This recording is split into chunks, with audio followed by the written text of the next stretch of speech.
Hello friends, it's your buddy Ken here. Imagine my surprise when I woke up this morning to check last night's stream and found that it was all screwed up.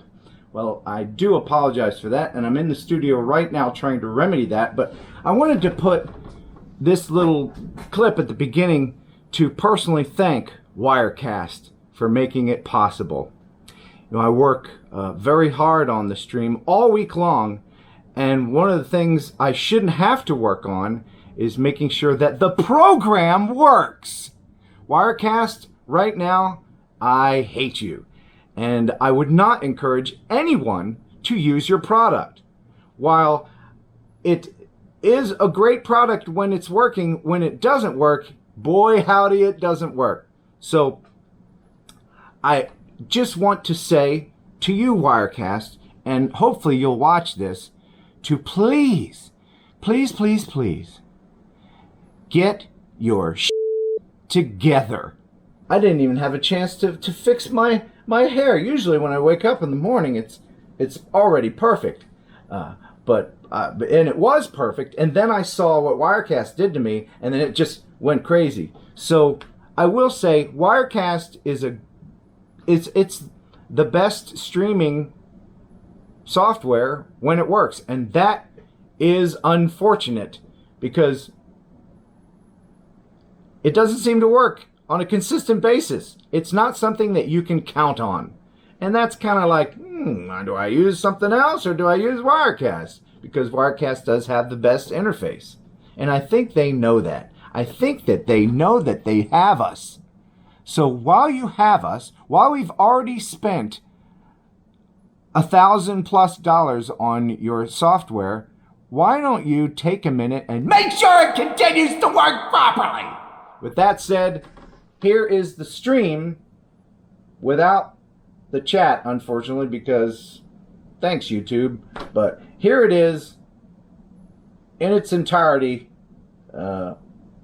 properly synced. And at the end of this video, I'll give you a tour of my new paneling palace. Enjoy.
ladies and gentlemen, boys and girls, and lovers of drones everywhere, welcome to Thursday Night Live. Oh my goodness, it's Jerry Calverley. Dance.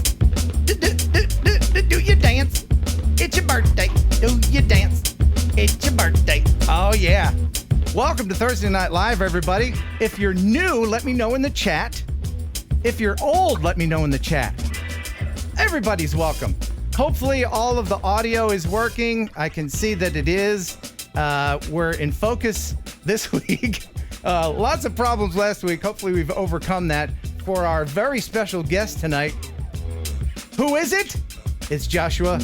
Who, Jerry? Bardwell. That's Bardwell, right. JB. Yeah, JB as people call him. And you're going to learn something. Oh, yeah, you are. Learned something today. Just very quickly, I have to let everybody know in case, because we are doing this in 1080, and you can see my injury probably in 1080 right here. It looks like I have a little red mustache. Can you see it? I was hanging a picture. I was hanging a picture that's probably 5 feet wide, and it slipped off the hook and bashed me right in my face. Almost knocked a tooth out.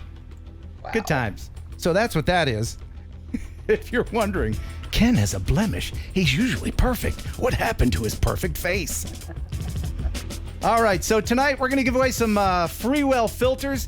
2 sets, one for the viewer video of the week, and one for an awesome question that I'll have later. Plus other prizes, including this car drone that I'll fly here in a minute. Going to give this away tonight. And so much more. But first, let's go ahead and get right into our favorite sponsor ever. It is the Cadillac of processed meat. It is Pigeon Jerky, everybody. You'll enjoy pigeon jerky, the Cadillac of processed meats. You'll enjoy pigeon jerky, and you'll give your family a treat. Yeah. It's balanced nutrition to help them grow, and it's full of fiber to make them go. Here we go. You'll enjoy pigeon jerky, Pigeon Jerky, the Cadillac of processed meats. Yeah! Woo! Thank you, Pigeon Jerky, making all of this possible since 1987. Jerry, what is new with you? For those who don't know, Jerry is in Mesquite, Texas. He's at his high school right now. He's with the Drone Interest Group, which he created at John Horn High School. And he's a high school teacher, and he teaches FPV classes. Absolutely. It's all new this year. We've had the club for 3 years, and I begged and pleaded, please let me teach it as a class. So we have a class that fit. It's called a Scientific Research and Design class, but its focus is on drones and RC planes. So it's exciting. It's new for me. Yeah, I'm looking forward to it. And there's links in the description if you would like to support the school. And remember, any donations are tax deductible. That is correct. Yeah. Sorry about that. Now we have audio. Sorry about that. It resets everything. So what I said was, I'm going to fire off an angry letter to Wirecast, and it will have expletives in it. And I apologize for that. Wow, that's the first time that's ever happened. Wow. But it won't be the last. Thanks, Wirecast. You're awesome. What did I pay? $1,100? Okay. Wow. Okay, Wirecast. I got something for you. Where is it? Oh, it's right there. Oh, Wirecast. You can, do with it what you will. Anyway, when it works, it's awesome. But when it doesn't, my face gets red. See, it's red now. All right, Jerry, please remind everybody about your Drone Interest Group. And he's frozen. This sucks so hard.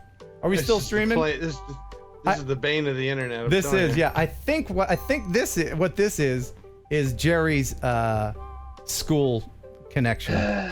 We good there?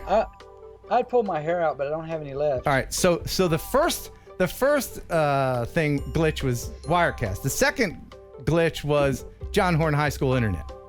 Yes. Okay. Well, let's go ahead because we don't want to be late for our guests. Let's get right into the news. Stop the music. It's time for news. Ladies and gentlemen, let's head on into the drone newsroom. If he's still there and not frozen, it's Jeff Sills.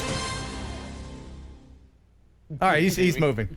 Cool. Okay, cool. Oh, man. All right. Knock on wood. Yeah, I need a drink of water, and this is definitely not vodka.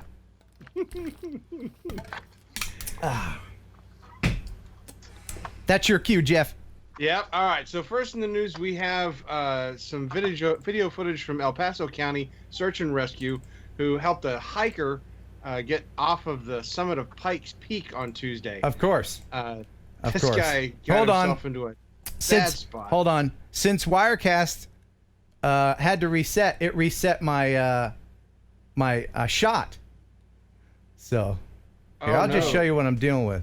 This okay, you can't see it, but anyway. All right. So what I'm going to do is I'm going to do that, and you're going to see that for a minute. There's a little bit of the behind-the-scenes inner workings.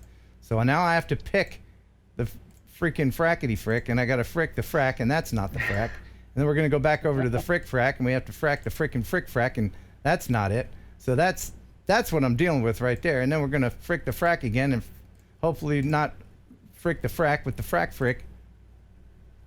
Oh, please, for the love of all that's holy, please, I'm begging you. There we go!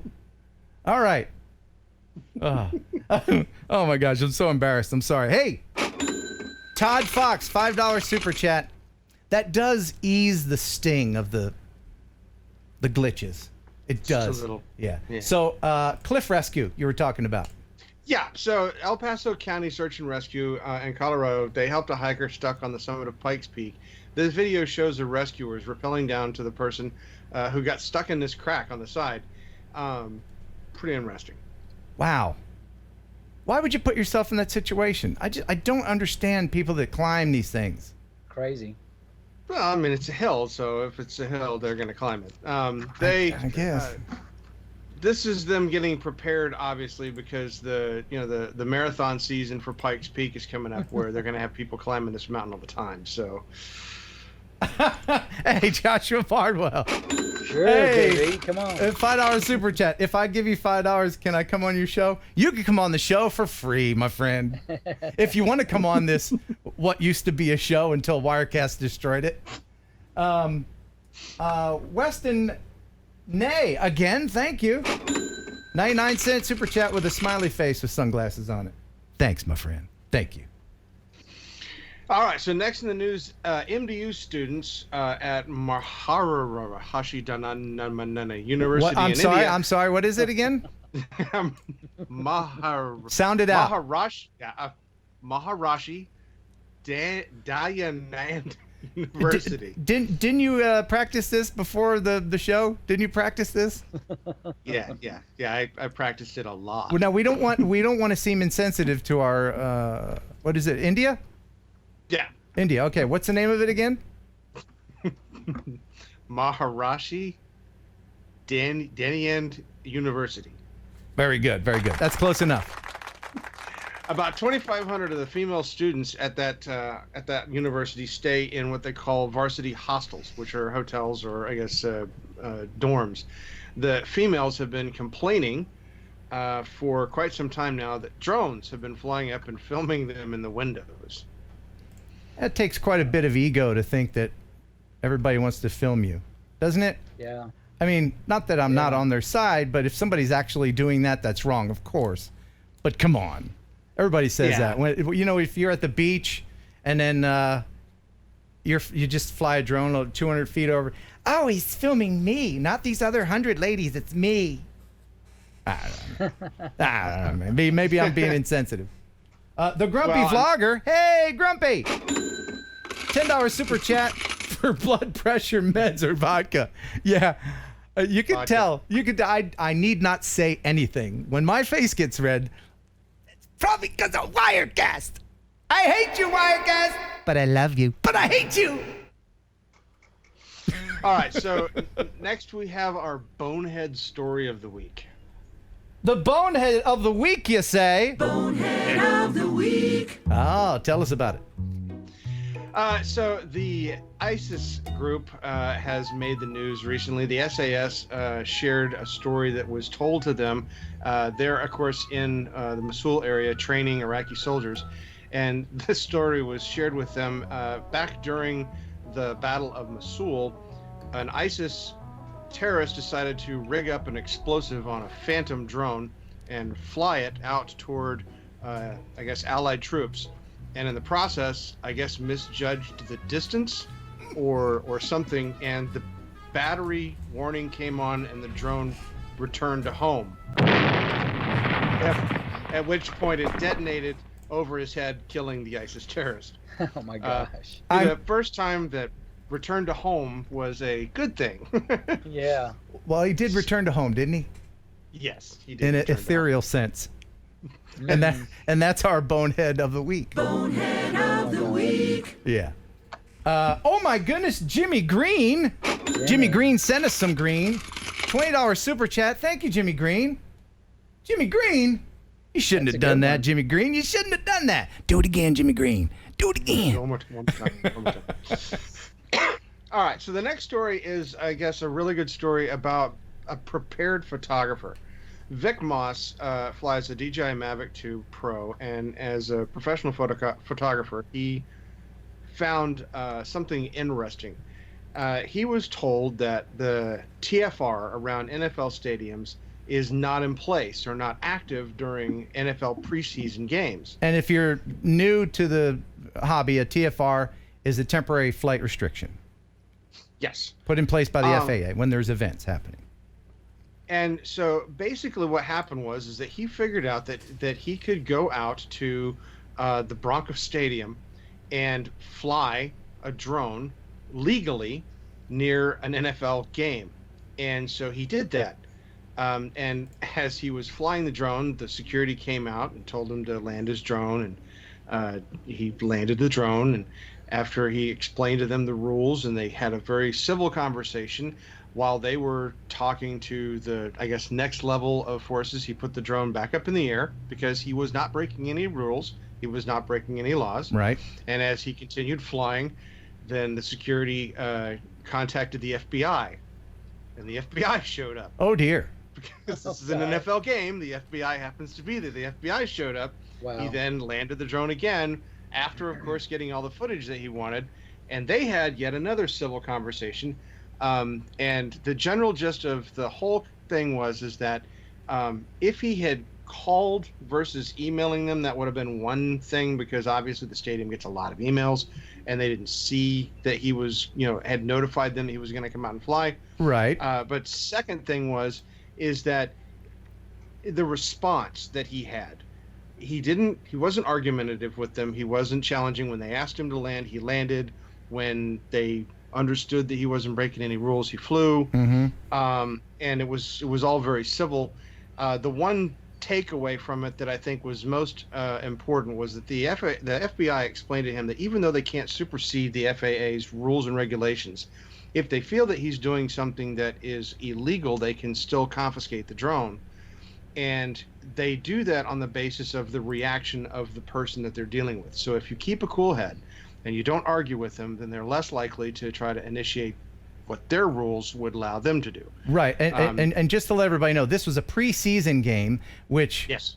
Didn't apparently trigger TFR, but you can bet in the future that it will. And But he was lucky enough to get this shot, among others, of the stadium. And I just think that is beautiful. The stadium could have hired him to do that. I mean, that's really good. That's a great shot. And well worth all the red tape that he had to go through to get it. Yes. Yeah. So you learn the rules, understand where you're flying from, be prepared to be challenged, and make sure that you keep a level head. As long as you're not argumentative, the people will usually not be argumentative with you. Right. And usually it's you, the drone pilot, that's going to know more about the laws and regulations than any of the authorities. Yes. Don't be a weenie about it. Just do what they say, because they're the ones with guns and handcuffs.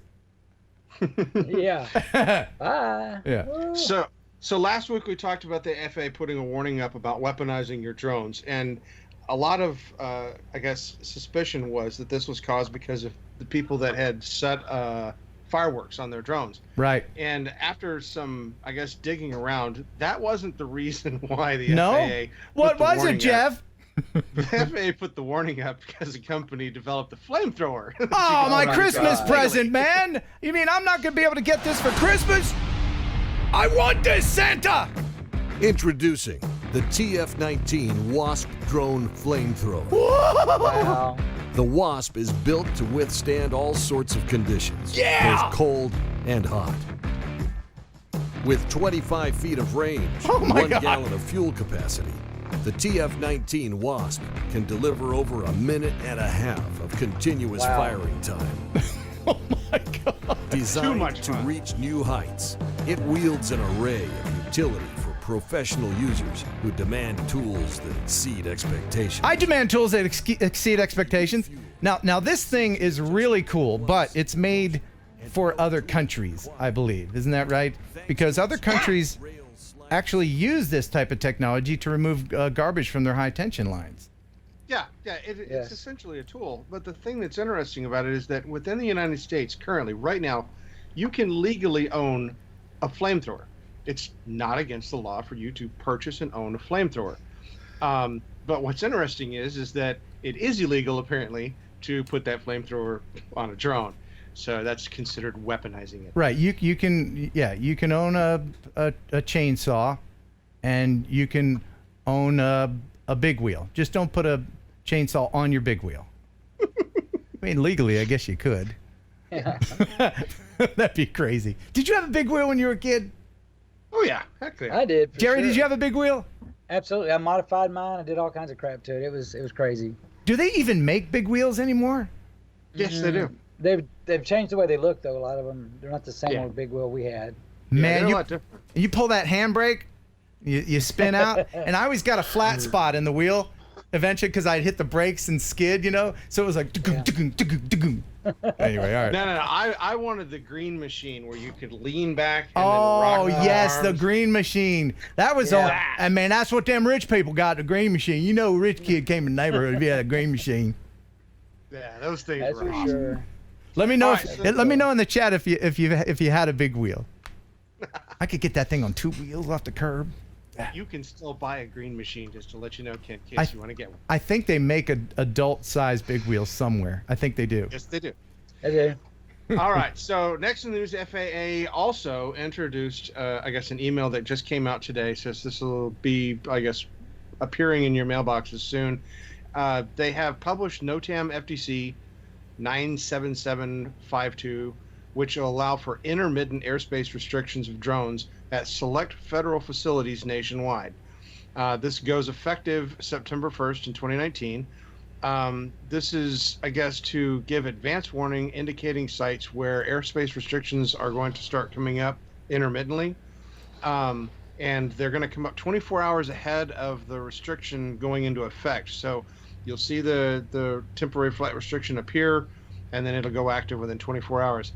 If you need help trying to understand where these things are going to pop up and the term of, I guess, the time that they're going to be on, the FAA has a UAS data tool that you can go to that shows you on the FAA website an interactive map of where these restrictions are, and you can get information off of that map. So keep an eye out for that email. Look for that information. It would be valuable to you guys as you get closer to flying this summer. Very or good. Next year. Very good. All right, so next in the news, Skydio has given us yet another glimpse into the Skydio 2. They introduced some more footage showing what this new drone is capable of doing, and this time they focused on what they called complex shots. So this was some really great Wow. stuff. Have we seen what the drone itself looks like? I think we did, didn't we? It kind of looks Just the shadow. like a Mavic shape. Yeah. Yeah, it's definitely got that small Mavic style with the traditional X frame. So far different than the Skydio 1. I'm glad that the Skydio keeps improving because the first one was very impressive, and this will no doubt exceed that. Yeah, if Look this forward to does it. half of what they say that it'll do, it's going to be a big game changer in the drone industry. All right, so this is a story that comes out of the Gaza Strip in Israel. And this is an area, of course, it's always hotly contested. But the Hamas group for years have been sending what they call fire kites into Israel, and these things are very damaging. They can land and set fire to acres of land and buildings, etc. Yeah. So one of the groups in Israel happened to notice that if they flew their FPV race drone along the course of these fire kites, that they could take them out, essentially. And so now there is a niche racing sport developing in Israel, promoting skilled racing drone pilots to essentially fly around and knock kites out of the sky. So what do they do? They grab the string, or they just physically bump into the kite itself? Or because if you get in the string, that's going to crash both of them. My guess is that it's probably just colliding with the string and cutting it. They probably use, they probably sharpen the blades or something. It basically. Oh yeah. Oh my God! Can you imagine putting like metal props on an FPV drone and sharpening them razor sharp? Wow. That is not one for hand catching. No. So see, pay close attention, guys. You're going to see a huge group You only do it of once. FPV pilots develop in Israel. Yeah. Wow. What a great idea, though. It's awesome. Yeah. And speaking of FPV drones, also this week, an absolutely fabulous video showed up on the internet. A professional drone racer called Shaggy FPV filmed himself plunging straight down a set of Norwegian waterfalls. It was amazing footage. Yeah, it's incredible. I'm watching it right now. Wow. You could see the rainbow in there. Boy, I'd love to share that with you. But he licensed it to Viral Hog. Now, when Jeff told me about this, he sent me the link to the video, and I was like, amazing. I want to share it with everybody. Well, I emailed Shaggy, and he was nice enough to contact me back, and he said, thanks for the interest, but I did license it to Viral Hog. And he said, maybe some of my other videos you could share sometime. And I invited him to be on the show sometime. But, yeah, Viral Hog kind of ruins YouTube a little bit as far as videos going viral, because I don't know. I feel pretty strongly about it. You remember the guy we had on last week? Yes. With he just happened to be filming when the whole side of the mountain went down. Yeah, the iceberg. Yeah. The cliff it fell. The kayakers. Well, Viral Hog contacted him, and he said, no, I don't want to do it. And they claimed that video anyway. So when I posted last week's Thursday Night Live with that video in it, Viral Hog claimed it. Even though they didn't own it, they just assumed before they got his permission that he would say yes, because everybody says yes to Viral Hog. I got some free Viral Hog. So I had to dispute it through YouTube, and they released it, of course, because they had no hold on it. But just a warning to people, if you happen to film a UFO landing or a unicorn crossing the interstate or anything else that would be interesting that would go viral, I would hang on to that yourself, and don't be swayed by companies like Viral Hog, because they'll take it from you and hang on to that yourself. What's going on there, Jerry? What's Nothing. that? I can't see your picture anymore. For some reason, it's not there. You're gone. Well, that's kind of I important. see Jeff. I just don't see you. Has it been that way the whole time? Since we came back on, yeah. Well, I can fix that. Oh. You just had to remind me. I didn't remember. I mean, I No, didn't know. I didn't want to interrupt it's you. not your fault, man. It's not your fault. I didn't want to interrupt. I was like, oh crap! Yeah, Here it goes again. You know what? You know what? This is important. So I'm gonna put everybody on hold. Okay. Please hold. Your viewership is important to us. So I'm gonna hang up with these dudes and call them right back. Because Wirecast. Thanks, Wirecast. Somehow Greg Kunert will find a way to let Wirecast see this. And I just want to let you guys know that I love Wirecast when it's working. So, hey, how about if we keep it working all the time? What do you say about that? Is that a good idea there, Wirecast? What do you think about that? It's a good idea there, buddies. So anyway, and now we're back with half the show, or a third. And now we're going to call Jerry back. And I know I'm going to get a copyright hit on Chuck Mangione. Well, what's crazy is on that Viral Hog thing, the company or the website that I got the original story from, which is the dig site that posted it originally, Yeah. they are not allowed to show the video anymore. If you go to actually back to the news page where I found the original story, it says, "Oops, video not available." So it's kind of sad that amazing footage doesn't get.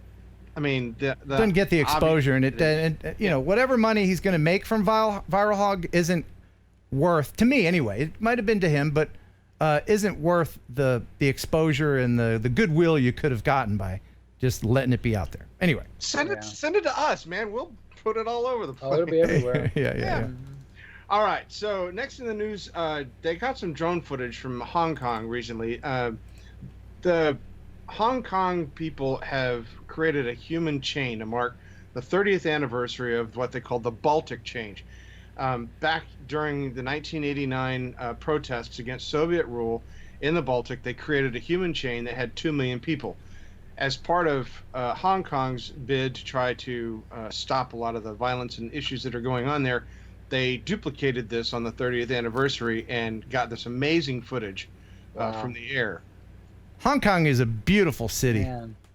And what a great idea with the lights on the mountain and everything.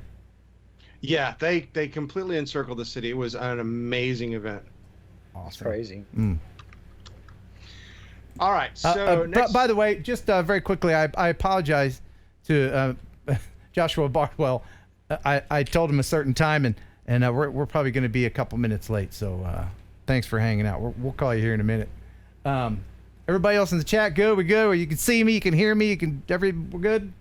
Okay, good. And Oz by Drone Greg says, I already wrote to Wirecast telling them to watch this show. Thanks, Wirecast. Yes. All right. So next in the news, we have some drone footage that shows some of the damage that's currently going on with the Amazon rainforest. They've had a huge series of wildfires out there that have been scorching the forest. In the last year, they've had something like 72,000 individual fires on record, and the footage here shows a lot of the devastation that these things are causing. It's really sort of sad to see all this, but hopefully they can get to the point where these fires will diminish. Right, and you may be thinking to yourself, that doesn't concern me. That's it's a world away. Well, you're breathing that forest. The world gets a majority of its fresh air from those trees. Yeah. So when they burn up, that's less breathing for us. It's a shame. Sad. Yeah. So we're gonna end this on a more upbeat note. My favorite company, Bell Helicopter, has decided they're going to jump into the multicopter UAV environment, and they have generated this fantastic device. What is that? Man. Whoa! This is known as the APT-70. It's a 6x9 foot vehicle that has a range of 19 miles and can transport 70 pounds. This is Bell's entry into package delivery and transport for medical supplies and food. And I can tell you right now, Amazon is very jealous of this device. Wow. Yeah, Amazon's aerial device doesn't look as cool as this. No. Now, this thing has increased capacity, increased range, and of course it's made by a company that has a lineage in vertical takeoff and landing. So wow, we look forward to see what this one does. That looks like it could lift that dude. Oh, yeah. Yeah, it's pretty big. I bet you could throw a toddler on there, it would take it away, wouldn't it? 70 pounds. In fact, can we put all the toddlers on it? I'm not a fan of toddlers. No, your toddler. Now, you watching, your toddler, love your toddler. It's everybody else's. The ones I see at Walmart. Anyway. So, Jeff, thank you very much for your patience and your great news. Yeah, I know there was some. I want to say a special shout out and thank you to the Grunt Style guys for this fantastic Game of Drones T-shirt. I love this thing. Oh yeah, yeah. Matches the hat. Look at that hat. That's a great hat. That's a great hat. Yeah. Now the Game of Drones. That's a take on the show. What show? Yeah. Game of Thrones. My favorite character is that kid who ended up I know there's spoiler. The kid who ended up being the king, right? Oh, yeah. Remember him? And what he would do, he could like teleport, like his sight. He could drone through. What are those? He could see through the eyes of the. What are those creatures? What Dragons? What, no, not the Oh, dragons. the bird. What was it? What was it, Jeff? It's a bird.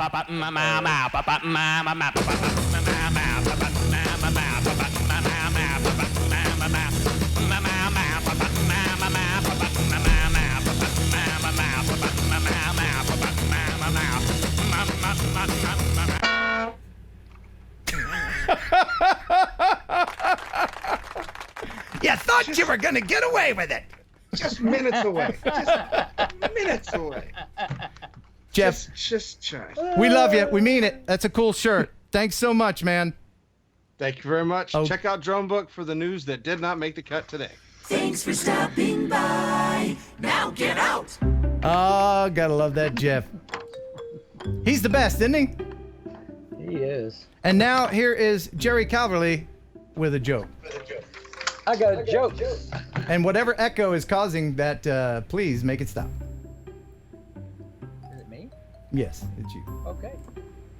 You're- Just one thing. Today I had to go to the bank, and this lady said, "Could you please check my balance?" So I pushed her. And now, are these jokes from your students?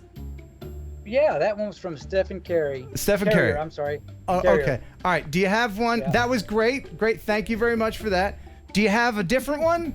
Maybe? Yes, I do. Okay. Who is I this do. from? What student is this from? Samantha Thompson. Samantha Thompson. She said, Okay. she said, my dad bought a $1,400 drone the other day.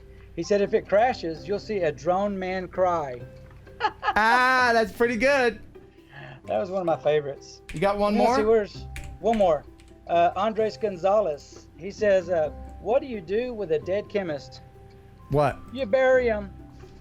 Oh, barium. Bury him. Gotcha. Gotcha. There you go. Ladies and gentlemen, look who it is. It's Joshua Hey. Barton. Oh my We're goodness. gonna learn something today. Are we gonna learn something? Guys, Hey, welcome to the show. Sorry about that rough start. It seems to always happen. you got to switch to OBS, man. OBS. That's the I'm on it. OBS. You hear that, Wirecast? I want my money back. Yeah. All right. You So- hear that XSplit? I want my money back. Welcome to the show, man. Wow. Thank you. You're Thank you very much. a fellow Tennessean. I'm on the west, and you're all the way over there on the east. And That's true. People don't realize how wide of a state Tennessee is. It's like 5 hours from your house to mine. it really is a long distance. Yeah. It's kind of But- like Texas. You start in one spot, it take you all day to get to the other end. Yeah. Now, for those who don't know, Joshua, he is, and I'm sure he would agree, he is an FPV god. Well, that's what my wife calls me, but I try and keep it humble. Yeah. Now he specializes in beta flight and figuring out all the ins and outs and your website. What is the website? The website's fpvknowitall.com. That's kind of my tagline. So that's just a list of products that I try to help people. People are often overwhelmed when they try and build their first drone. So it's a list of products to kind of help people pick stuff that's going to work. Yes, and I was overwhelmed, and if it weren't for old Jerry here, I would be lost. Now, a lot of people watching, I would say most of you watching, are into photography drones, and that's been the lion's share of my channel content. But I am trying to get into FPV ever so slowly, dip my toe into the FPV pool, as it were. Yep. And now with the release of the DJI digital FPV stuff, I'm sure a lot more people will be interested. What is the FPV community's feelings about DJI doing this? Well, a lot of people are. I think it breaks down into two sets of people: people who have tried it and people who haven't. The people who have tried it, it really knocks your socks off the first time you try it because Yeah. you're used to flying standard definition analog with crackly breakup and terrible resolution, and you put the freaking DJI unit on your face, and whatever hesitations or reservations you might have had, I'm not saying they go away, but boy, they immediately are at least balanced out. by that experience. A lot of people do have reservations. They see DJI as kind of a monolithic force with the desire to capture the whole industry, drive everybody else out, and sort of change it and lock them out, and are very concerned about that. So do you think? Yeah. I mean, are companies worried about that? Like the companies that make Crossfire, all that kind of thing? Yeah. I mean, I have to say, if I were Immersion RC, who makes the rapid fire module for the FPV goggle module, or if I were TBS, who makes Crossfire control, long distance controlling, I definitely would see DJI as a threat. The good news is that DJI today is so freaking expensive that there still is a lot of room out there for other companies to compete.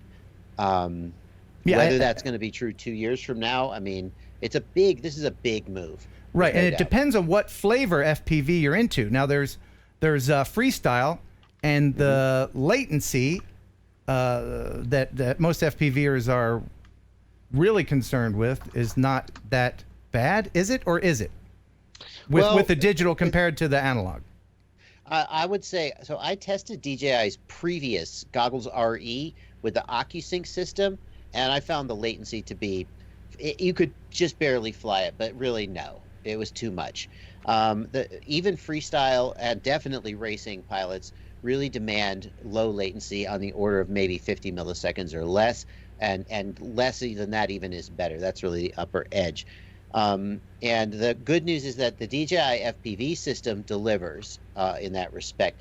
Even when the latency gets bad, it's still good enough that it's pretty flyable. Okay. Now, you were with the world champion. I forget his name, but and he tried the digital system.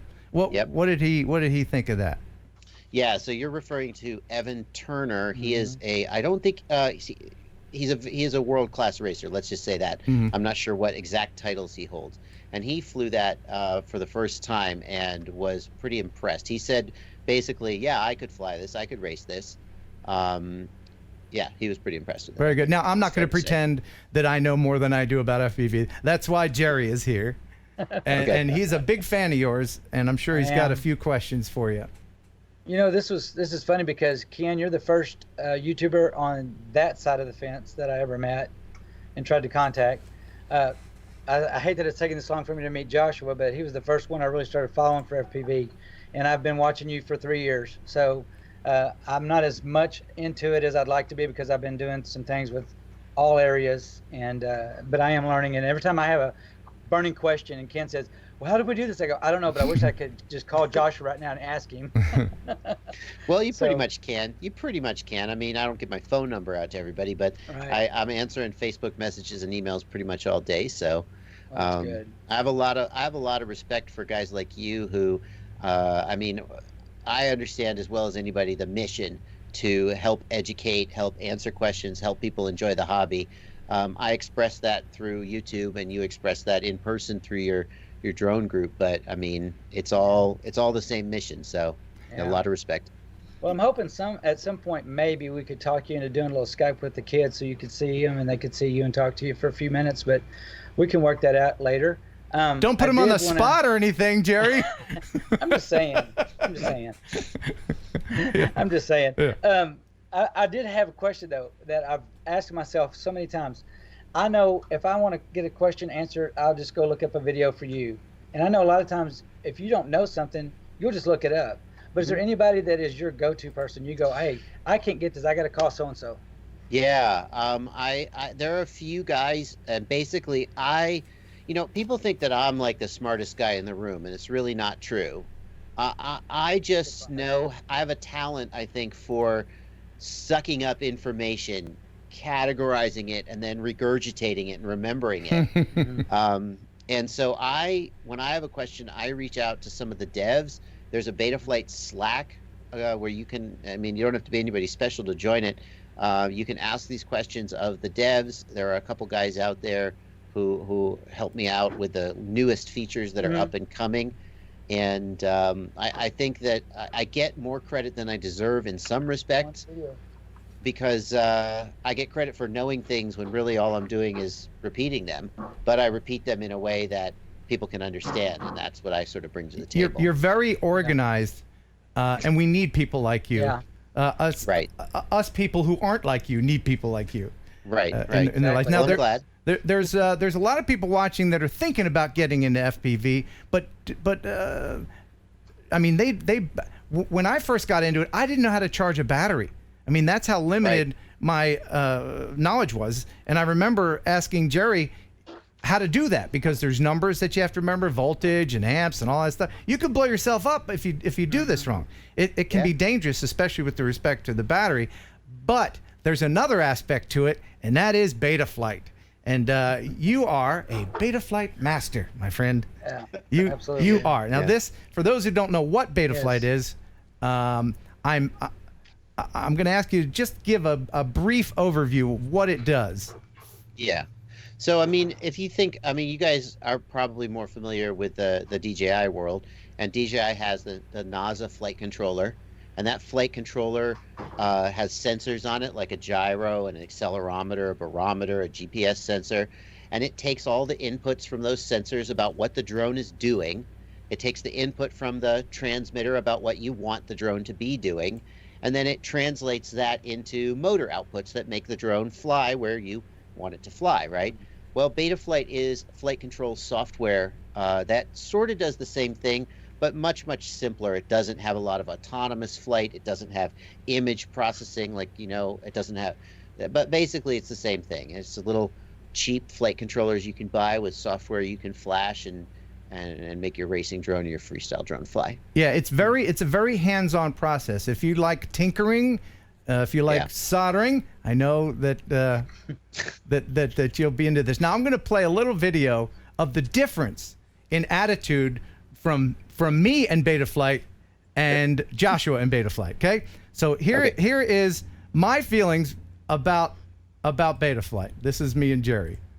So hopefully you're going to get this angle right, and then put the antennas on here and props, and take it for a spin.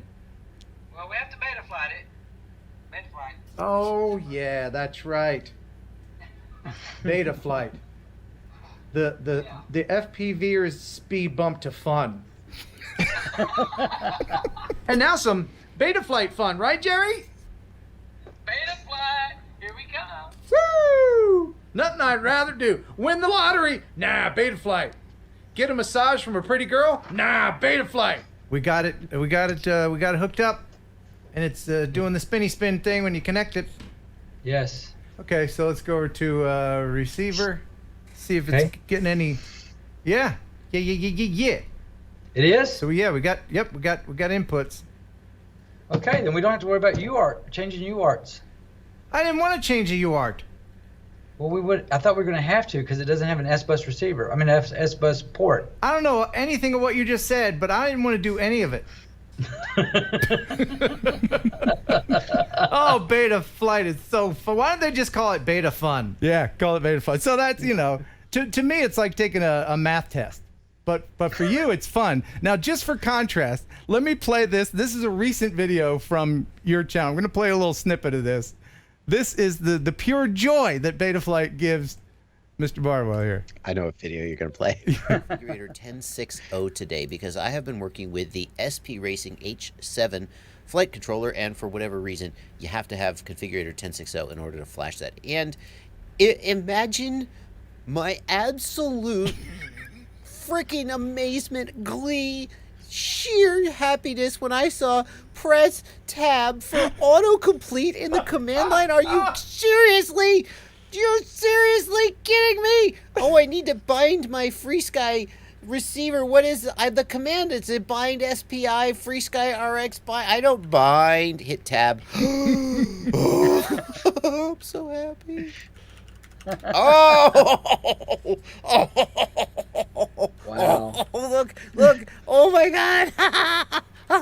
Motor, tab. Tab. Oh my God. It's all here. You name it. What do you want? Okay, let's serial RX. There we go. Set serial RX Beta Flight is finally going to get autocomplete. Beta Flight 4.1 is estimated for, I think I'm hearing, October timeframe, and I can't. Oh. I mean, whatever, these flying cameras give us each joy in different ways. And just to hear you do that was just so refreshing. I loved it, man. I loved it. I was so excited about that. I can't wait. Autocomplete. And Well, I that's even one of the hardest things is typing all that out. Code. It's so hard to keep up with. Yeah, to be fair to Beta Flight, you can do most of the configuration without touching the command line. It's just every so often you have to go in there and do something. And I was so pleased with your happiness. It made me happy. It was contagious. So what I did was I sampled it. Okay. It's like the Pillsbury. You just. I love it. That's great. I'll be immortalized in your soundboard. Oh my God. I love it. Yeah, you're gonna be in my soundboard forever. I want to make that a ringtone. That's great. That's great. Awesome.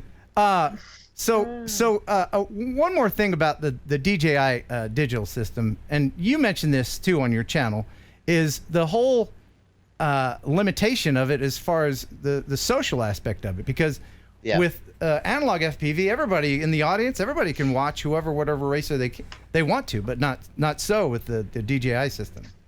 Well, if we all had DJI goggles, then we could. The DJI goggles have a spectator mode where you can tune in to anybody else who's using the DJI system and you can watch them. But the reality is that it's going to be a long time, if ever, for when that happens.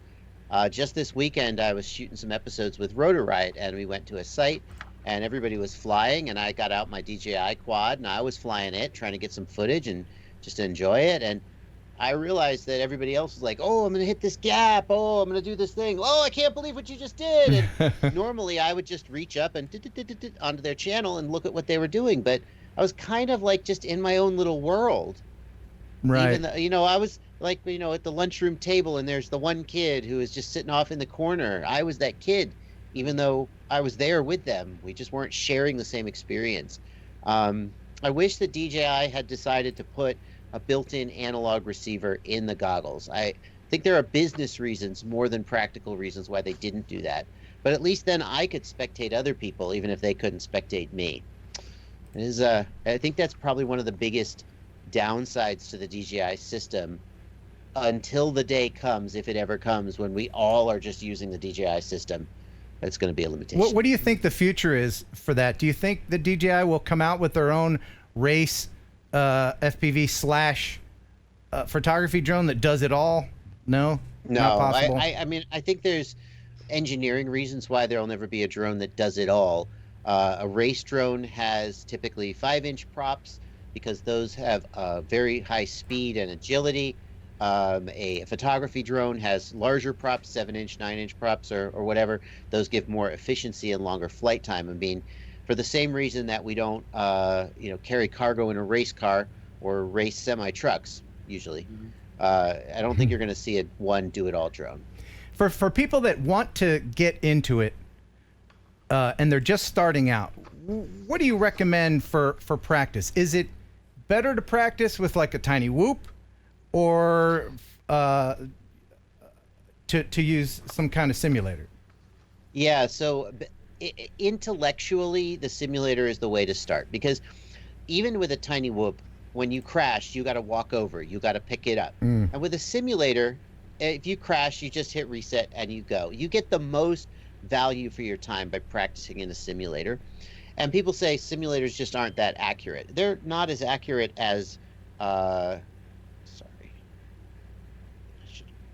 phone's not muted. I can't believe that was me. I sent you a super chat. Oh, thank you so much. Yeah, you're welcome. Yeah, so simulators aren't perfect in terms of their physics, but they're good enough, especially if it's your very first time out the gate, that you're going to benefit a lot from practicing in the simulator. But they're just not as fun. People want to get the real thing in the air, and sometimes that you just want to be out there flying the real thing. And I get that. Stephen K in the chat says, I have no clue what you guys are talking about right now. And I apologize if we're losing some people. Most of my audience is photography drone people. Yeah. And we're talking with Joshua Bardwell here, who does FPV and FPV tuning.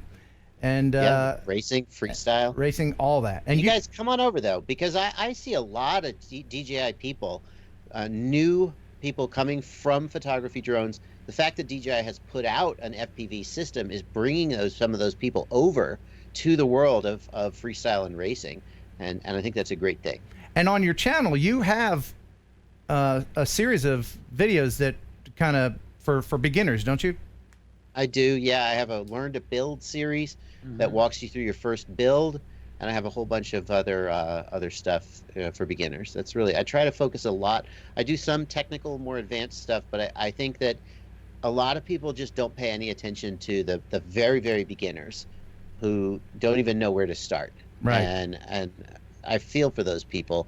They really want to get. I get once a month. I get a message from somebody who says, "I'm done with this. I can't figure this out. I bought $800 worth of stuff, and do you want to buy it?"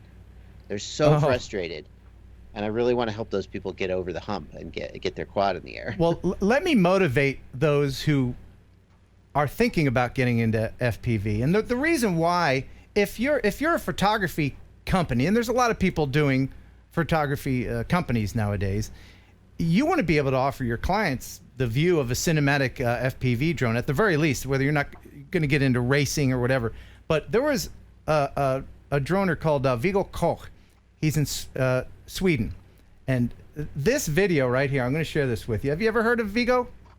I have not. No, I haven't okay. heard that name. He's kind of a big deal over there. He's done videos and everything in his country, and he was recently hired by an amusement park to film. Oh, I know the video. I don't know his name, but I think I know the video you're going to Yeah, this is absolutely amazing. And I spoke with him afterwards, and he crashed into some water, took off all his clothes, and dove for his drone and got it out at the end of this. But he had to practice a lot of times in order to film this. And this one video is so motivating to me, anyway, to get into cinematic FPV.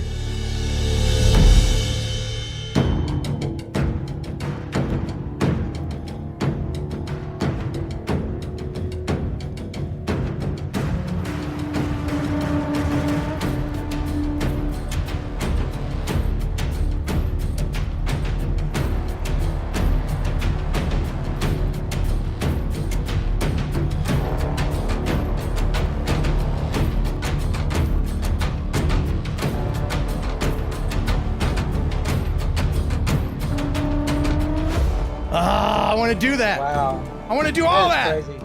I want to do that now. Yeah, you're gonna have a hard time doing that with a Phantom or a Mavic. No disrespect intended. Do you have any photography drones? Do you fly any of that? I don't. I've thought, a lot of the other guys, Rotor Riot guys, have like a Mavic or a Mavic Air, and they'll use it during shoots to get the types of shots you can get with that. Just establishing shots, usually, that kind of thing. And I've thought about getting one, and what stops me is always that my time is so limited, making as many videos as I make for my channel. I think I would spend the money on it, and then I would have to, you got to learn how to use it, right? You can't just buy it and then not know what you're doing, and it just feels like it wouldn't be the best investment. Do you think that it would be easier for FPV guys to get into photography drones, or the other way? Or I would think, it's harder to fly an FPV drone. They don't. My first experience with RC flight. Well, my first experience with RC flight was when I was 15, and my uncle gave me an airplane. But then, as an adult, my first experience was when a friend bought a Phantom over to my house, and I was like, "Can I try it?" And I was like, "Oh yeah, I get this." I was flying it with no art flight experience.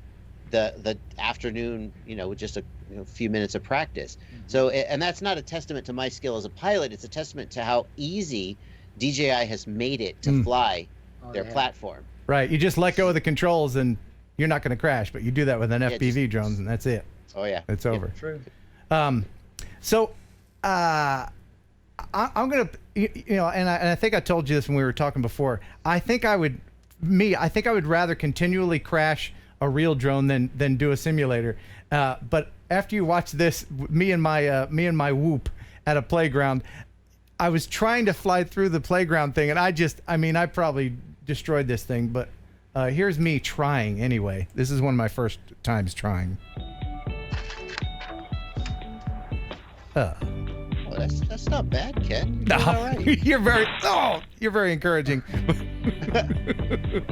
I think this is the time I actually made it through.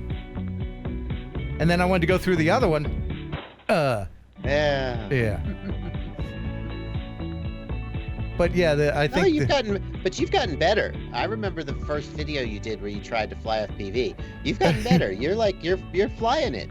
Yeah, and this is an acro. I appreciate the encouragement. This is an acro. Yeah. It is such a different thing, the acro. It really is. But It is. yeah. So Jerry, did you have any more questions? I do have a couple. One I was going to ask since more schools I'm getting contacted by a lot of different schools because they see our videos, they see me on with Ken, and they're asking how can they get their club started. And I want to be able to be a resource for them to tell them sort of the hurdles that I've gone through to get to where I am now. And I'd love to be able to share that with them. Have you got any ideas of how we could get schools and FPVers to start getting together and helping out? That's tough. I'm not sure I'm going to have a very satisfying answer for you there, because at the end of the day, it takes a passionate person at the school to advocate for the project and believe in it. And then the question comes up of budget, and someone has to decide that they're going to give money to the. I get contacted by people who say they want to start a program. Do I have any equipment to donate? You know, it's, and you probably know better than I do the hurdles you have to overcome to solve that kind of problem. Yes, as a matter of fact, I'm still hurdling them. I haven't solved it yet. Yeah, it doesn't.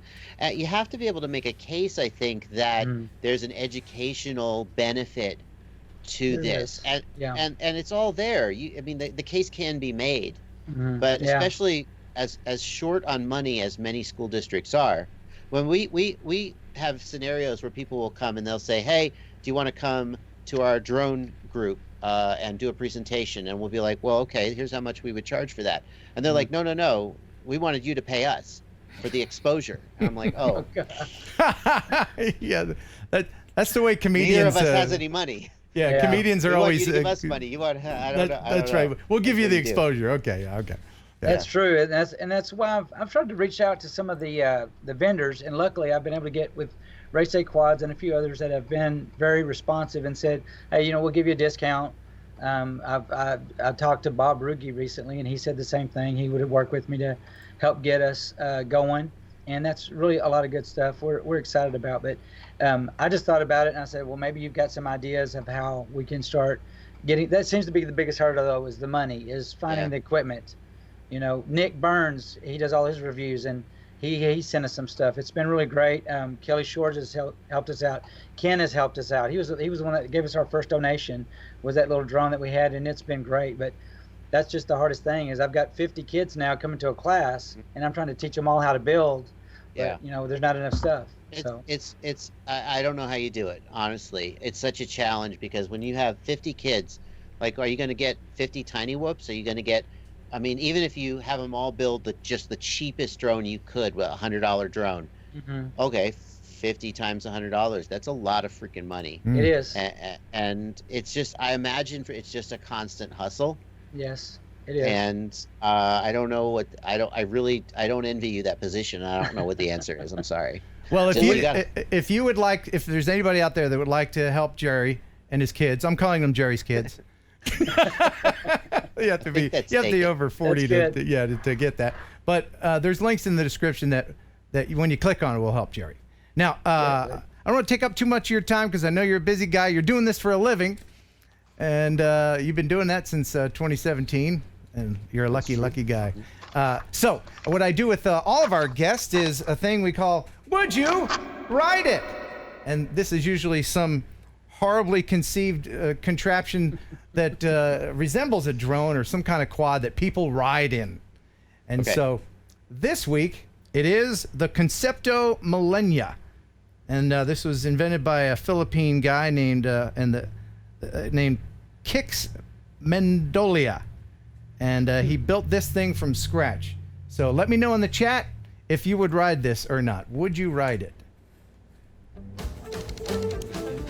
On today's episode, meet the drone builder. And I think he's controlling it from in there. Invested millions of his own himself to build a personal flying vehicle based off of drone technology. Oh my gosh. Watch the ultralight vehicle propel itself skyward using 16 onboard computers. I'm a hard no on that. And see how it could answer the call for autonomous vehicles in the traffic-ridden metropolis of the inventor's native Philippines.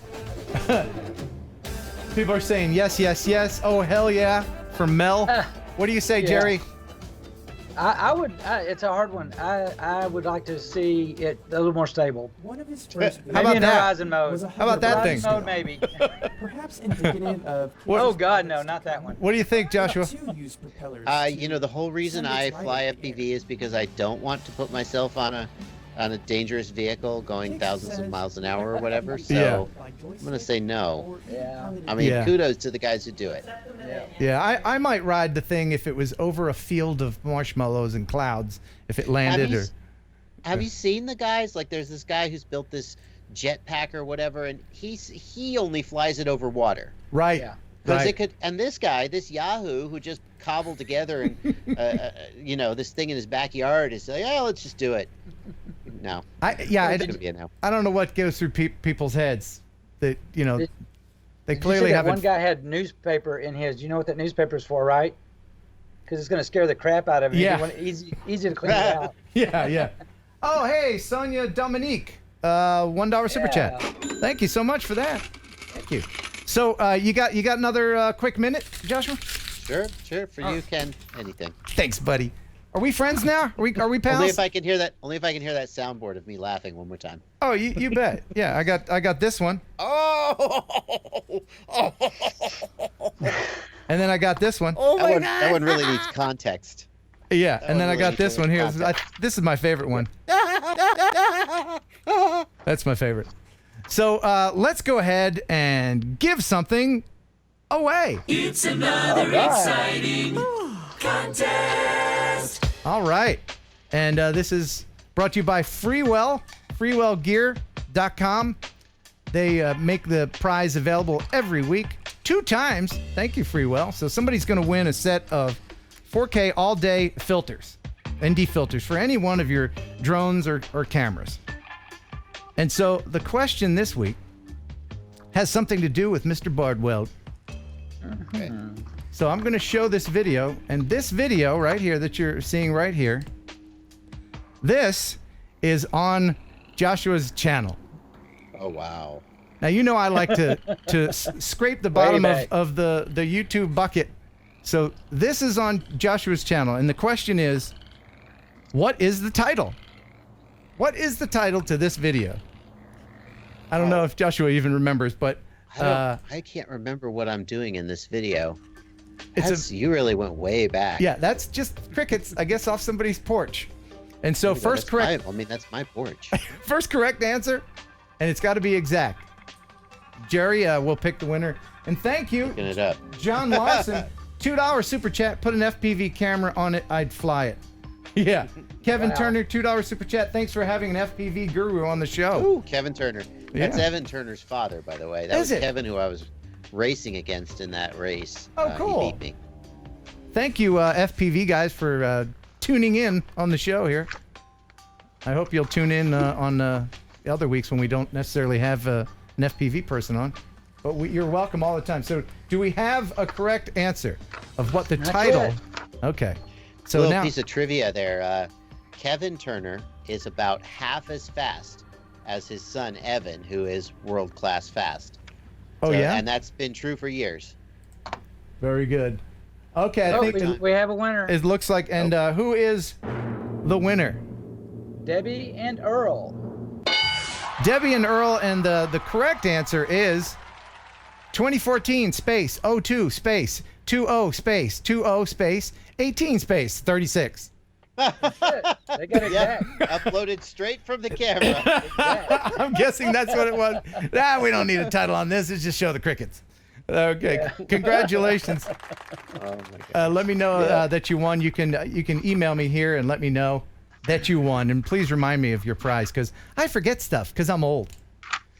Now, Joshua, I did spend a little bit of time on your YouTube channel, and I found another very interesting video. I'm worried. And this one is called Synchronized Cud Chewing. Yeah. And Oh, it's funny. if I saw that, I would film it. That's hilarious. That's hilarious. for Yeah. sure. So that's like, how many years ago is that? I would have to look at the video. We haven't had sheep for a while. But Okay. yeah, we had sheep for a little while. Cool. So what I did was I saw that video and I was inspired, and I hope you don't mind, but I enhanced the audio a little bit. Okay. And this took me about a half hour, but it's very I'm accurate. sure it was time well spent. Oh, well spent. I spent a lot of time doing silly stuff like that. But here's the same video with enhanced audio.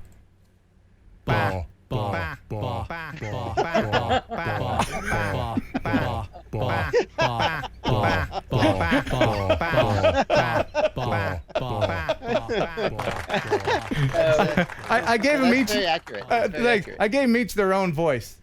I think the middle one's a little lower. So anyway, there's that. Yeah, that was time well spent. UAV of Texas, thank you so much. $10 super chat. Joshua Bardwell seems like an upfront kind of guy. The FPV world. Good information. Not an FPV guy myself, but thanks for having him on the show. You're welcome. Yeah. I would like to, drones are drones.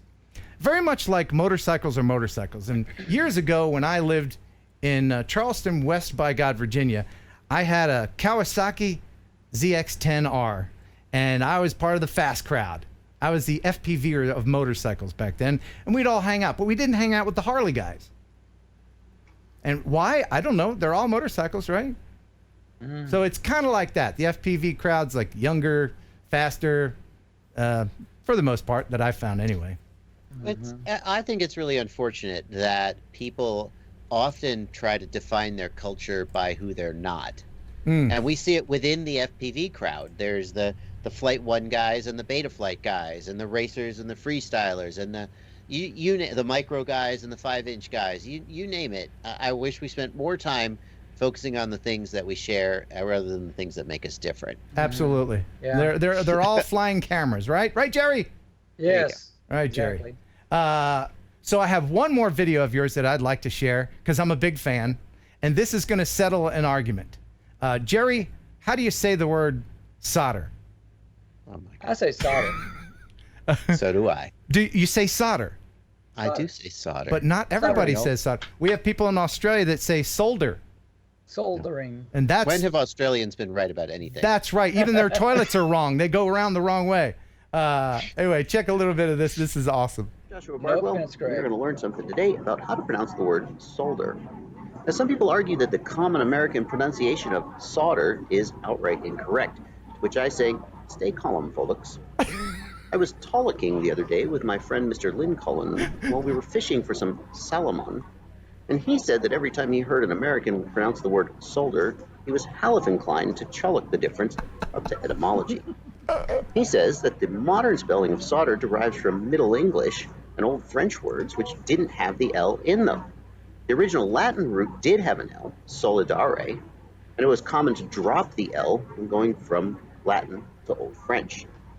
In the 15th century, everybody got hot for Latin again, and there was a movement to put the L back into those English words that came from Old French. But the pronunciation actually stayed the same, solder, for a long time.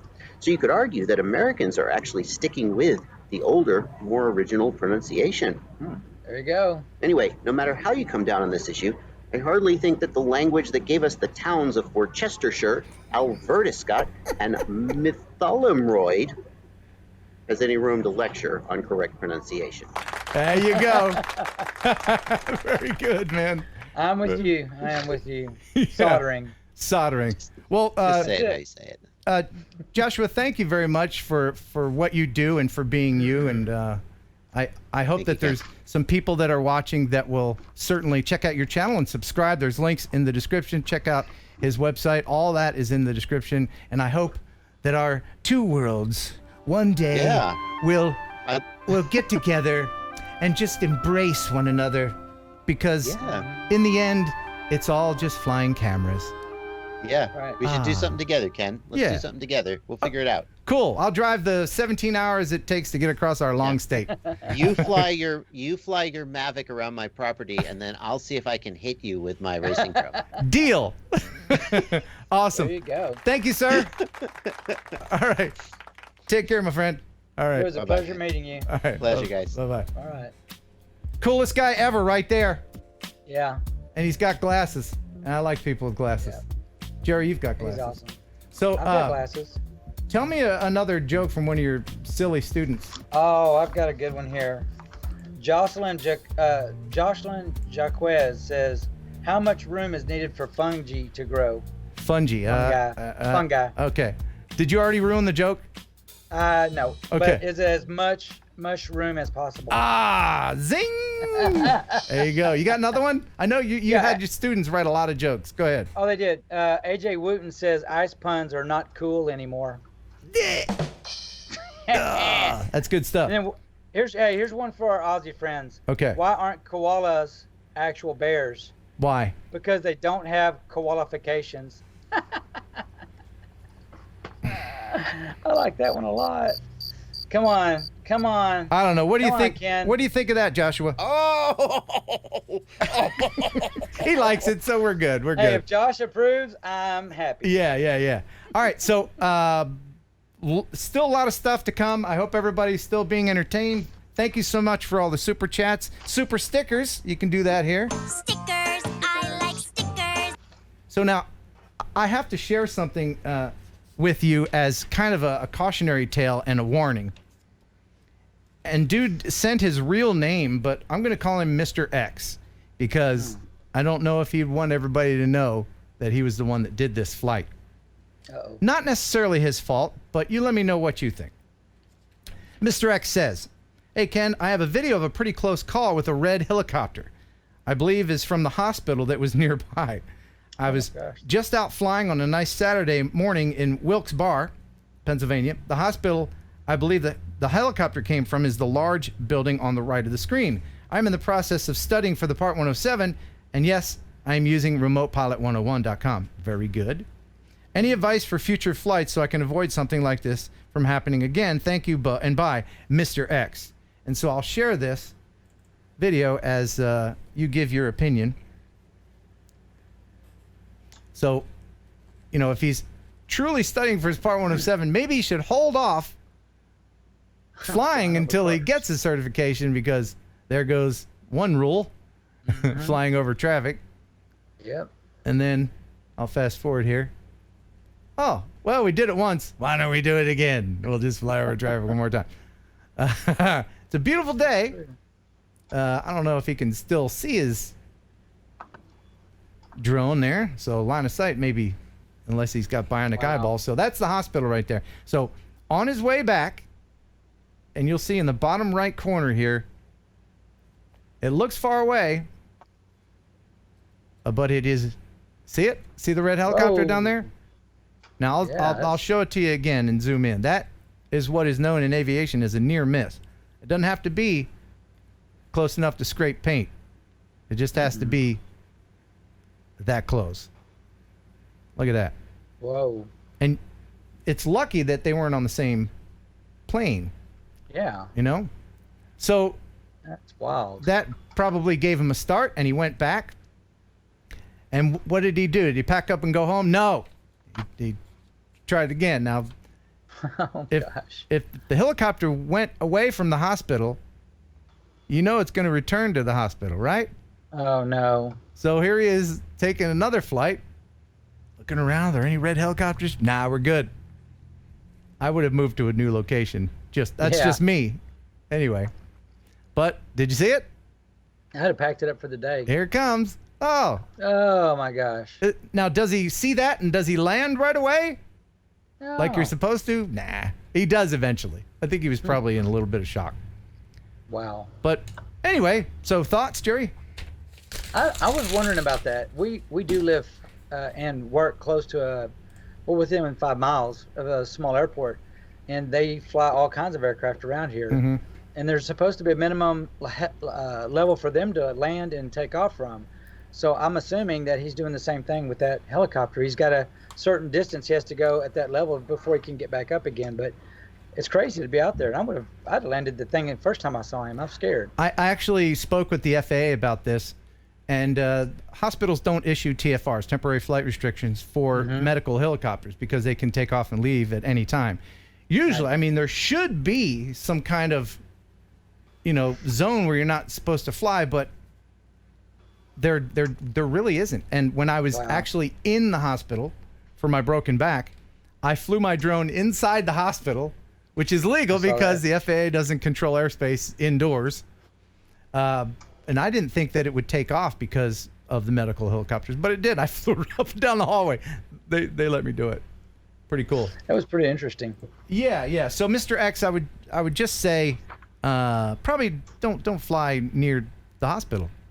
Yeah, again, just for sure. Just be very careful. Oh, so I have a funny picture that was sent in by Mark Henry.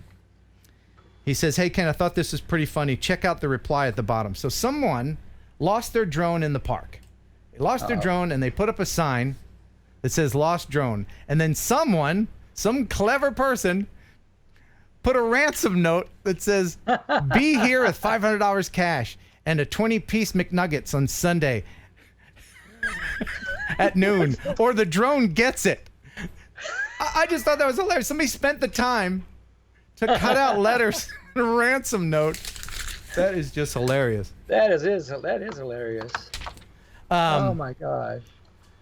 So Jerry, have you ever flown near wind turbines? No. Well, I have in Velocidrone. Actually, I fly through them all the time. Well, yes, you can do it in Velocidrone. In the Velocidrone world, you can murder a guy and get away with it. Yeah, no, I have not. I've been tempted, but I have not. Yeah. Well, Ron has, and he says, "Hey, Ken, I found this wind turbine and immediately thought of you. So I fired up the Phantom 4 for a closer look. I apologize ahead of time for the props in the shot, but due to the wind that day, I had to do the whole shoot in sport mode. And as you will see, this particular wind turbine has a condition. See if you can spot the condition."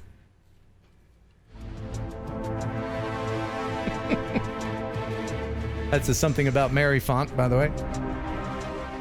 Looks like a perfectly normal wind turbine.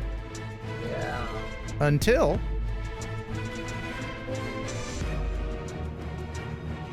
Uh-oh. It's missing a tooth. And what happened? Something's missing. It was struck by lightning. Oh. Well, then it's toast.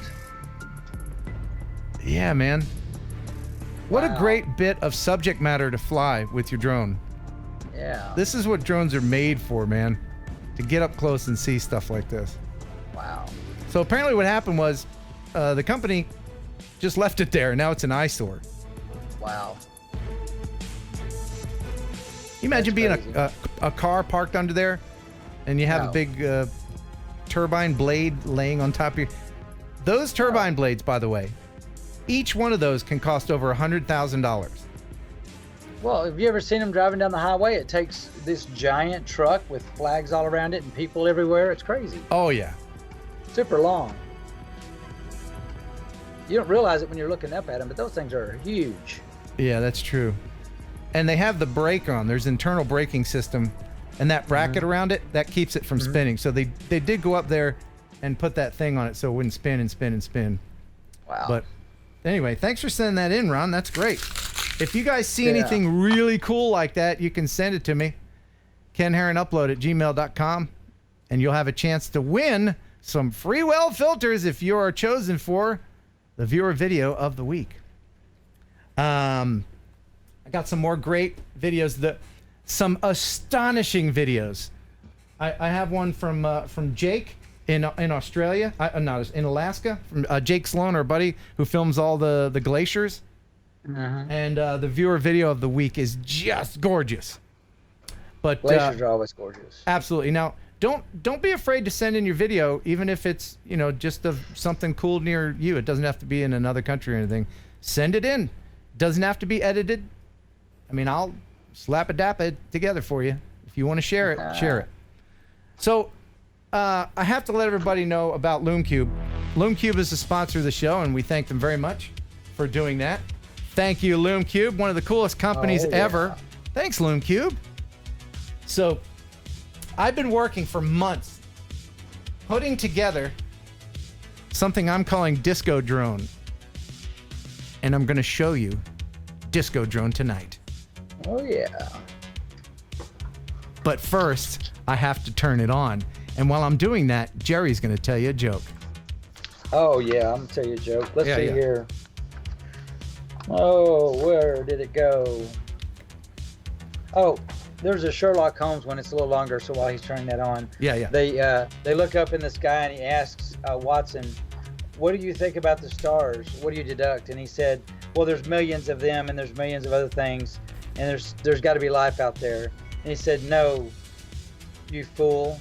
Someone has stolen our tent. Well, as long as you enjoyed it, Jerry, that's all that matters. Hey, my students came up I with know. this Thank stuff. you I very don't much know. to the students for coming up with this. And now, I give to you, for the first time ever on my channel, a view of Disco Drone. Staying alive. That is 10, count them, 10 LoomCube strobes. I said, this is what a cool company they are. I said, hey, LoomCube, I got an idea for a video. It's going to be pretty cool. Can I have a bunch of strobes? And they're like, sure. I said, thanks. Wow. So, yeah. And I tested it.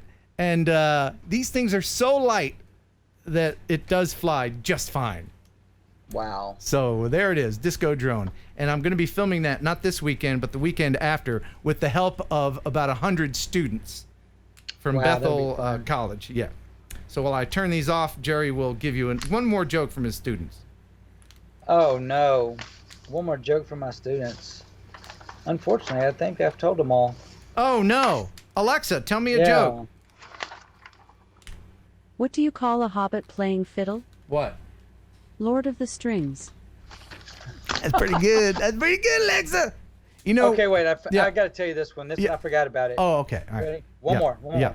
It says I bought. This one came from Stephen Carrier as well. I bought some shoes from a drug dealer. I don't know what he laced them with, but I've been tripping all day. That's from a student? That's from a student. My goodness. Okay. Remember, mine are high schoolers. Right, high schoolers. Yeah. No, here, I'll give him one of these. There you go. Very good. Thank you to your students for those jokes. And now, because some of you may have started your seizures from Disco Drone, let's go ahead and step into the Raz Chamber. The Raz Chamber, everyone. It's going to be so fun. Yes. Here we are. In the Raz Chamber, if you're new to the channel and you're wondering what in blazes is the Raz, well, this is just a moment that we take to recenter ourselves mid-show, where we all just kind of imbibe in the purple and blue goo. Let it envelop every pore of your being. It's like a womb. Yes. Swim around, do the backstroke in the Raz. Very relaxing.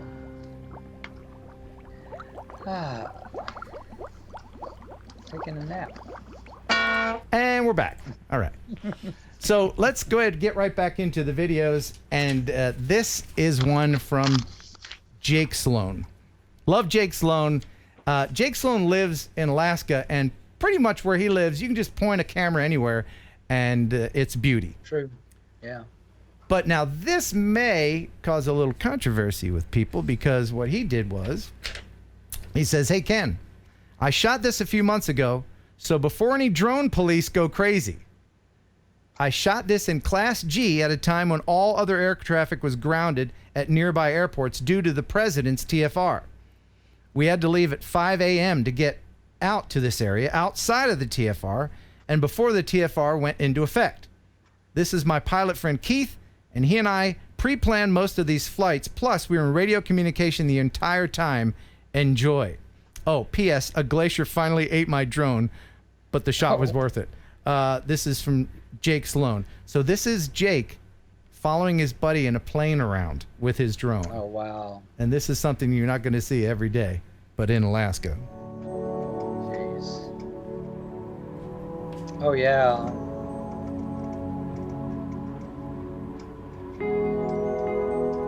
You ever ride one of those little bush hopping planes? I've ridden in one similar to that when I was out in California as an aircraft mechanic. It's amazing how little runway they need to take off. They are very short takeoff and landing because they land in just about anywhere in the wilderness. They're very sturdy as well. Yeah. Imagine that's your backyard. Oh, wow. Imagine you just live there and you go, hey, you go up in your plane, I'll go up with the drone and we'll have fun. Yeah, no doubt.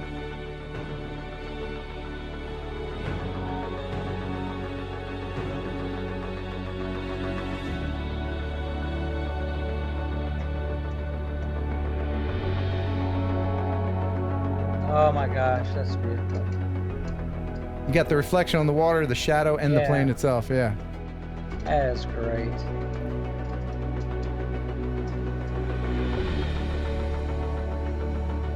This is why I'm glad the show is streaming in 1080 now. Yes.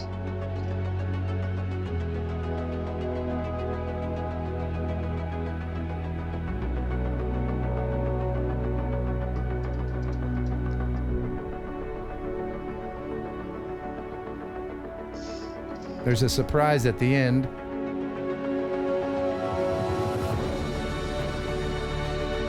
Wow.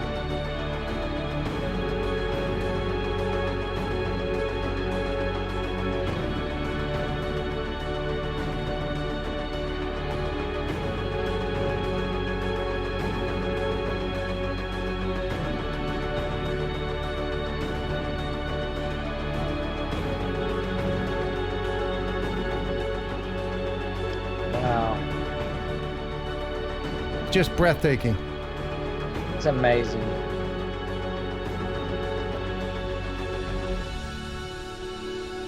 Here comes the surprise. Wait for it. And... Ah! Whoa. That was just fantastic. Thanks for sending that in, Jake. Appreciate it. Gosh, that is gorgeous. Robert asked if I was going to Spin Up. Yes, I'm going to Spin Up. Me too, me too. And you I'm are going. too, Jerry, right? Absolutely, absolutely. Excellent. I'm going to be there. All right. Have you ever heard of Australian tree fishing? No, I haven't. All right. There's rednecks in every country. And I'm sure There they is. agree that they're rednecks. Thank you. Anubis Arts, TJ Grady, $5 super chat. Pickles. Yes. Pickles. I don't know what that means, but I agree. I don't Wholeheartedly. know, but I'm in. Pickles. I love pickles. Jerry, pickles? I love pickles. Kosher pickles. Yes. My favorite. All right, so Ashley Kendray sent this, and he also sent me some fishing gear. He and his buddies are big fishermen. And just like here in the States, they'll grab some beers and grab the boat and head on out. Well, they had a drone, and he says, "Hi, mate. If you want to laugh, here's my drone crashing. It was only a cheap one and never really played the game from new, Ashley." So I'm going to play this for you because there's a point in here where they tried to retrieve the drone by fishing it out of a tree with a rod and reel. And it's something you'd only think of after you have a few beers, I think. Enjoy this. Right. Let's talk about droning. Oh, droning. Droning. SJRC. Got no gimbal. Just never worked. Even in no wind, it struggled. I don't know what the problem was with the drone or not, or what. And so, if anyone needs a spare controller, flick us a thing. I've got a SJRC 2019 5G controller and a spare battery. If you want one, I can get it to you. But anyway, here's a video. Check it out. I'm trying. Oh, it comes from here. 3, 2. Oh.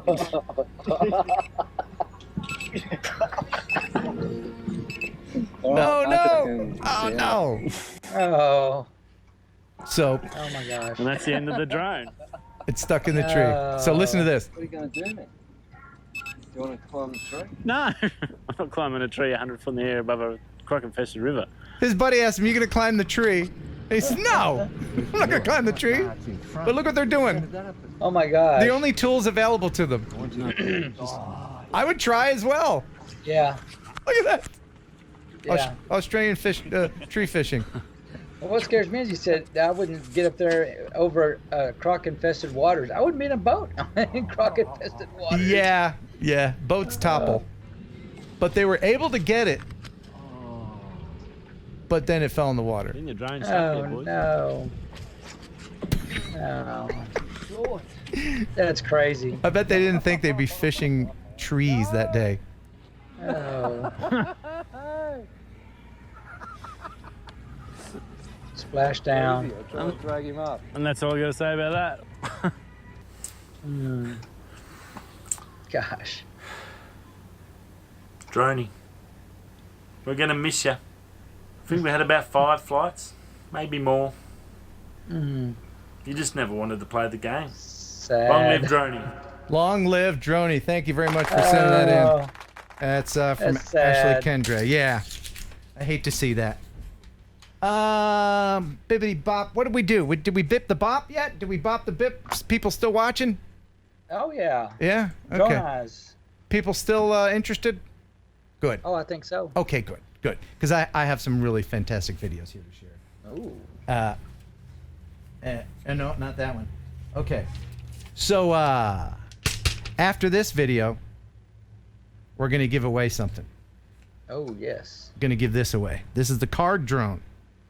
Have another one to give away. All right? So, Ed Masker says, hey, Ken, as a former Jersey guy and drone guy, I thought you might enjoy this. Mavic Air, iPhone 8, and FCPX. Horribly overcast day, but it turned out okay. So here he is filming Jersey cows. Enjoy this. Jersey cow. Yeah. So he's filming a race. And these people, Oh, yeah. they race through cows.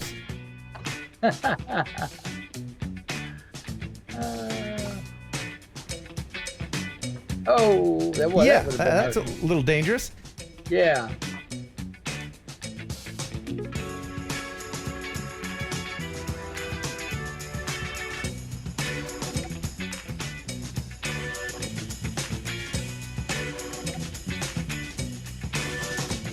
Oh, there you go.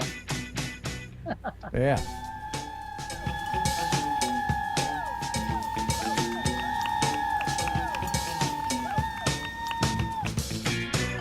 Pretty good, man. Thanks for sending that in. Nice little production there from Ed Masker. That was good.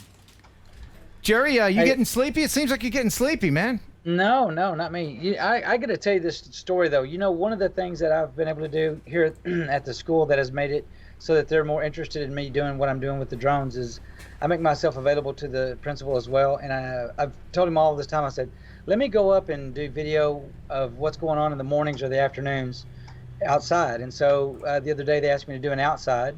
And the police officers that are on our campus, the SROs, were trying to figure out traffic patterns. And they were like, we couldn't have done this in a week. So I did it in one flight, and they just reviewed the footage. Now they've asked me to come in the morning and do it again in the morning for them. So that's great. It's pretty awesome. How much extra are they paying you? Oh, none. Yeah, I get to have the fun of it. The exposure? They're going to give you the exposure? Well, you know, it's just like anything else. You know, you always give, and at some point in time, you'll get it back. So That's what true. I'm hoping for. That's true. You're investing in your own future. And that's something you have to do as a drone pilot who is earning money with their drone, a photography drone. You know, have goodwill towards your community, and the goodwill will come back to you. True. Yep. And that's why I work with the rescue people sometimes if they need me to go out and help them search and rescue and stuff like that. So let's go ahead and give away this little drone. This is one of my favorite little drones. It's such a good flyer that I'm going to go ahead and risk. I never do this. But I'm going to fly it right here in the room. So now I know it's going to blow all my papers around, but that's okay. I'll put this down there. It's going to blow everything. Show up. notes. Yeah, show notes. All right. So I'm going to, which way is front? Okay, there we go. So it's on. It's blinking. How many seconds, put in the chat, how many seconds of flight you think I'll get before I crash into something? Uh-oh. So I'm going to turn this on. It's one of these, it's such a teeny tiny remote. All right. Okay, here we go. Oh. Come on. Oh, stop it. Ow. Ow. Stop it, man. Stop it. Well, that didn't go well. See, it got trapped in my printer. It still flies. It didn't break. You can still win it. Oh my gosh. Jerry? How much? I don't know when you actually left. I don't know. Did it ever take off? That's the question. I didn't see anyone put 0. I flew this. It was probably about 6 seconds. Okay. I flew this at Spin Up last year and gave one away. I'm going to give one away right now. And we're going to do a contest that involves Sonic branding. Do you know what Sonic branding is? No. Sonic branding is like Yahoo! Just a quick little audio audio logos for companies. All right? Now, Jerry, you're going to play for somebody. If you want to win this, say, pick me in the chat, and Jerry will pick someone, and then we'll play for that person. And I have, let's see, how many of these do I have? I have 12. So if Jerry can guess majority of these, then that person will win. So Jerry, the chats are rolling. Incidentally, just want to remind everybody, make sure that you are in live chat and not top chat, because top chat, I don't know what top chat's for anyway. YouTube defaults to top chat, and you're going to miss some chat unless you're in live chat. So make sure you switch that over. So Jerry, pick someone. Okay, I'm gonna go with Flying Ryan Productions. Flying Ryan? You sure? Yes. All right. Flying Ryan. Flying Ryan. All right. So if Jerry can guess, and you can feel free to help him in the chat, it's up to Jerry if he, well, I don't know. Ignore the chat, Jerry, for now. We don't want you to cheat. But you can guess in the chat, all right? So first one should be easy. This is the first audio logo, and you name the company, okay? Oh. Here it is. Who is this? Oh, that's NBC? One of the television stations. Who is it? Tell me. NBC. Is that your final answer? I say it's NBC. Correct! Yay! All right. So 1 out of 1. People are getting, everybody got that one. Okay, some of these are really hard. All right, here is the next Sonic logo. Oh, God. I'll play it again. Can I hear it again? Yeah, here you go. What company is that? Oh, I want to say it's a phone company. Oh. It's Mike Roche got it. Don't look, Jerry, don't look. I can't look. You can't. Oh, you didn't get that. I want to say Nextel, but it's not Nextel. I know it's not. No, it's T-Mobile. T-Mobile. Yeah. All right. Oh, yeah. So that's okay. You only got 1 so far. I know. Well, 1 out of 2. Come on. Yeah. All right. Here is the next Sonic logo. That's AT&T. Correct. That was I hear AT. that one every time I restart my phone.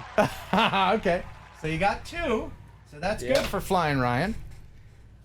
All right. Here is now. Some of these are older. How old are you, Jerry? 50, are you 53. Are you 50? I'm 50. Yeah. I'm also 50. I'm 50 million. I'm also a year 50. older. I'm a year older than you. All right. Here's the next one. That's is that the THHX whatever? No, wait. Do it again. Here it is again. Man, people in the chat are good. They are good, man. It's Apple computers or something, isn't it? Judges? It's Apple. Judges say no. No. That's Macintosh. Oh, Mac. It's Apple. It's a Mac. I'll give it to you. All right, you can have it. You can have it. All right. So that's 3. All right. All right. Here is the next Sonic logo for you.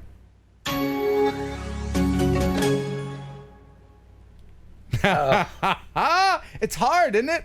How is it that they're so familiar? You know exactly what they are, but you cannot. There's so many that are so familiar. Right. You've heard them all before, but yes, if they don't have the imagery along with it, it's hard. It is. Here it is one more time. Everybody got that in the chat. I'll give you a hint, Jerry. Yes. It's running this show. Don't look, Jerry. Wirecast? No, Wirecast doesn't run this show. Wirecast ruins the show. It's a telephone company. I know that. No. No? I can't give you that one. That's Intel. Oh, Intel. Yeah, Intel Inside. Intel Inside. Yes. Yeah. Okay. All right, we're about halfway I suck through. At this. I suck You're at this. not doing too well, but you'll get this one. You ready? Yes. Here it is. I'm loving it. McDonald's. Yes. I got that one. Yes, I think everybody. Yeah, everybody Oh wait, got does that say something else about me? Big Mac. Big Mac. Big Mac. Yeah. All right. Big Mac. All right. This one will be tough. Uh-oh. Here it is.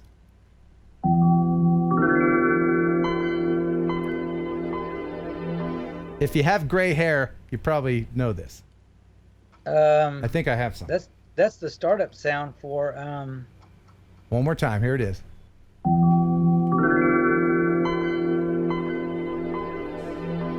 Oh, somebody got it. Mark Rogers got it. Tater got it. Sony? No! Oh, that's Windows 95. Oh crap. Yeah, I can't give you that one. All right. Uh. This next one, this is a gimme. All right. Here is the next Sonic logo.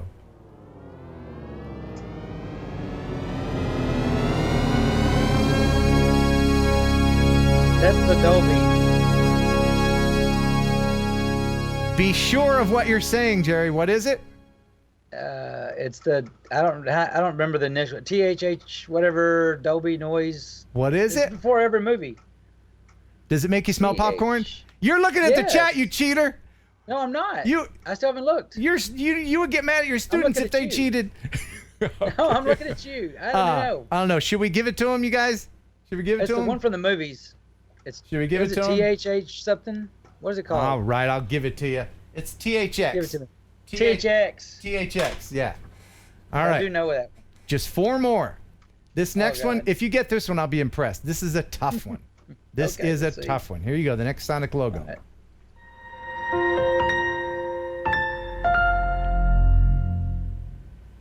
Oh my gosh.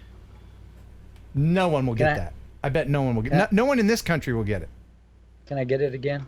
Sure, here it is again.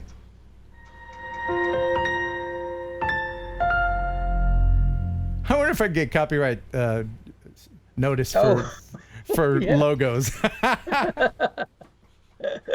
What are people saying? I don't know that one. No. That is Sennheiser. Oh, Sennheiser's sound? As in the microphone. Microphones? And Yeah, all that. Yeah, Sennheiser. That's not a well-known one. But this next No. one, Jerry, if you don't get this one, I am hanging up on you. You are no longer part of the show. Oh no. All right? You'll get this one. Everyone will get this one. Pressure is on. Okay? Let me play it a couple times. Don't shout Okay. it out. But here is the next one.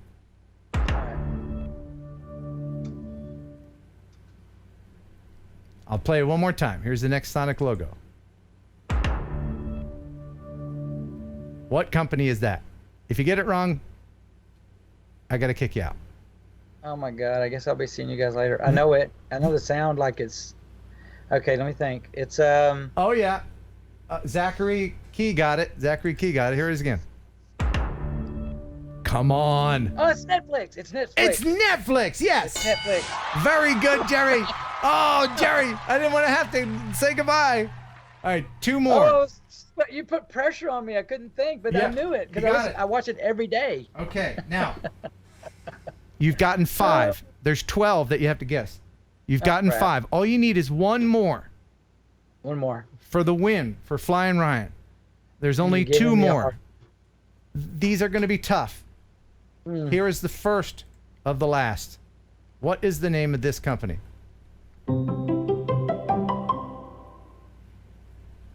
These companies work very hard on these, by the way. It seems like just a throwaway gimme thing and so simple, but they paint. It takes months to develop these things. I'll play it one more time. Jerry. Oh, no idea. I'll give you a I hint. said diaper commercial. If anyone gets it, I'll be very impressed. It's a computer. It's a computer company. Okay, I have no idea. I'll play it one more time. Somebody's got to get it. No? You did Windows a while ago. Is this Dell? No, that's Dell? Acer. Acer. Acer Yeah, I didn't know. computers. All right, this last one, everybody will get this. Jerry, if you don't get this one, I will hang up on you immediately. Don't do that. This is the last one. You have to get this right, or Flying let's do Ryan it. isn't going to Let's do win. it. You have to do this for him. Okay? For Flying Ryan. Here we go, Flying Ryan. Here we go. Last Sonic logo.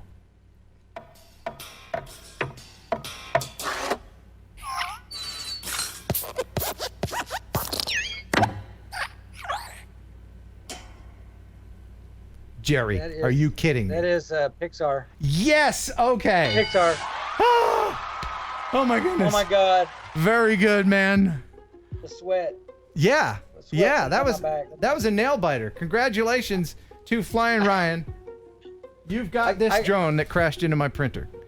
I gotta admit, I was stringing that one along. I knew it right away. Oh, you did? Oh, okay. I've got 4 kids. I've heard all that stuff. Oh, that's right. Yeah, anybody with offspring will know that, won't they? Yeah, that's for All sure. right. So it looks like I've got some mail. Oh. Email. No, I don't have email. I have regular mail. We just got a letter. We just got a letter. We just got a letter. We Let's just play. got a letter. We just got a letter. Wonder who it's from. Well, I've got some mail. If you'd like to send me some mail, some real mail, you can send it here. Ken Heron, Box 1281, Huntington, Tennessee 38344. Or you can still send it to the old address if you still have the old address. I'll be there for a little while longer, probably. I don't know. Anyway, yeah, we don't know. So this is from friend of the show, Barry Markowitz. Barry is a very nice guy, and he sent me a box. And in the box is a bag of coconut chips. Uh-oh. Coconut chips. Oh, I'm not a fan of coconuts. I am. You are? Oh, I love coconut. Then these are yours, Jerry. I'm going to bring these to Spin Up Up. with me, and I'll give them to you. Thank you, Barry. Awesome. Thank you very much, indeed. And he put his card in here. He's got a really cool card. Thank you, Barry. Oh, yeah. I don't know what compelled him to say, hey, I'll send Ken some coconut things. But Ken appreciates it. Ken is also trying to avoid sugar because I'm trying to drop some lbs, man.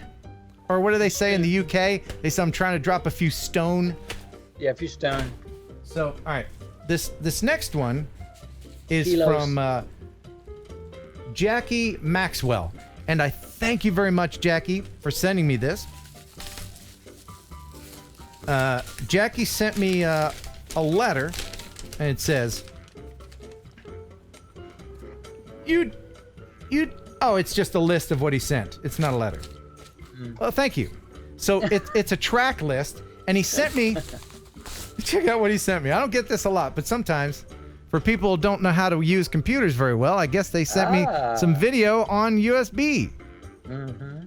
Fingers crossed, it's not a virus. Yes. So thank you. I'll take a look at that when I can, and I'll edit it together. Thank you. All right. I did get one more, and this was sent to me about a year ago, and I lost it in my studio at the radio station. It fell under the cabinet. I meant to share this, but it fell under the cabinet and was lost for many, many months. So I don't know if he's even still watching. It's from Seth Probst. Seth. And he sent me That's where that thumb down is coming from all this time. Yeah. He's like, oh, I sent him something. He never mentioned it. What a meanie, that Ken. Oh god. So he sent me some 3D printed things here, and I'm assuming it's for the Mavic. Oh my goodness. It's the Mav mount version 4. Okay, so yeah, all right. This is a product that he's pushing, I guess. Huh. So it oh, I see what it is. Oh wow, okay. This goes on your Mavic. I'll make my picture bigger. This goes on your Mavic, and it will hold the Crystal Sky battery, so that you can mount your Crystal Sky on a Mavic. I don't have a Mavic, but thank you. If there's anyone, I have 2 of them. If there's anyone watching who needs to mount a Crystal Sky on their Mavic, then email me. Let me know. KenHeronUpload@gmail.com. And I thank you very much for sending that in, Seth. I'm going to go ahead and put this under the cabinet for another year. Yeah.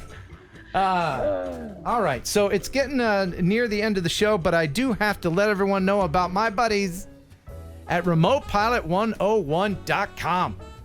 RemotePilot101.com, the place to learn all of the things you need to know about getting your Part 107.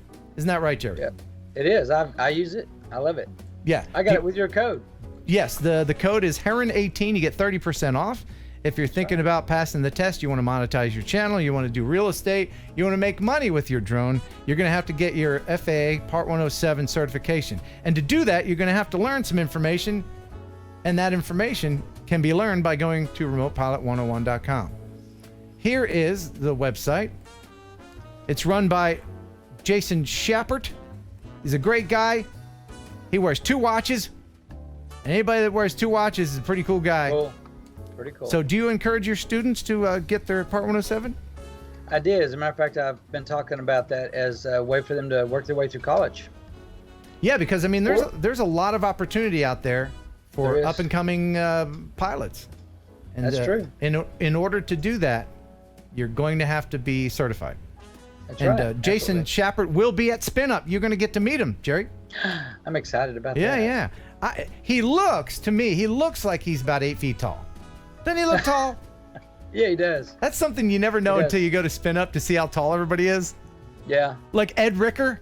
Holy crap, Ed gosh. Ricker he's a giant. He's a freaking giant. Tall. He's tall. Greg Kunert, he won't be at Spin Up, but dude is like 9 feet tall. You can't tell. I mean, I could be 3 feet tall. You don't know. I'm just a torso. Anyway, RemotePilot101.com. Love you. Mean it. All right.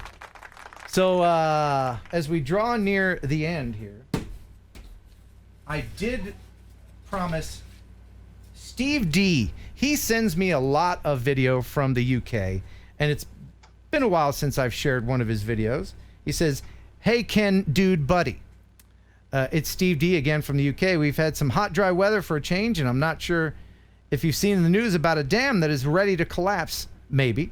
Anyways, I decided to nip out on Saturday and record a nice dam about half an hour from me.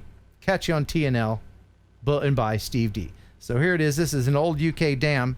It's about to be dam broken. And here it is. Enjoy from Steve D. The UK has the coolest old stuff, don't they? They do. I mean, look at that. Handiwork. They don't make stuff like that anymore. Yeah, all done by hand. Hand tools. Man.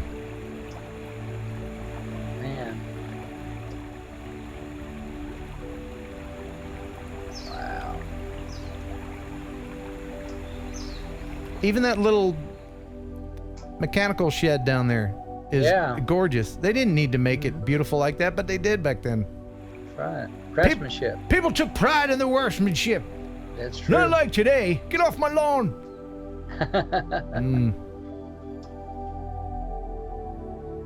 Beautiful. Yeah. Wow. That'd be a shame if that got torn down or whatever. It really would. Thank you, Steve D. That is Steve Delightful. Yes. See what it did there? It was Steve Delightful. Yeah. All right. Let me go through here and make sure that I didn't miss anything. Oh, yes. I wanted to share this with you. This is hilarious. Do you know who Reggie Watts is? entertainer. He's the band guy on one of the late night shows. The English guy. Yeah. The heavy-set English guy. What's his name? That dude. You know, he does carpool karaoke. What's that dude's name? Do not know. But anyway, You that got me dude. stumped. He's on that show. So he did a thing. Have you seen Drone Versations? I haven't seen that. It sounds good though. Oh, it's very good. Check it out. It's Reggie Watts. Hi, I'm Reggie Watts, And I'm Leslie Feist. and this is Drone Versations.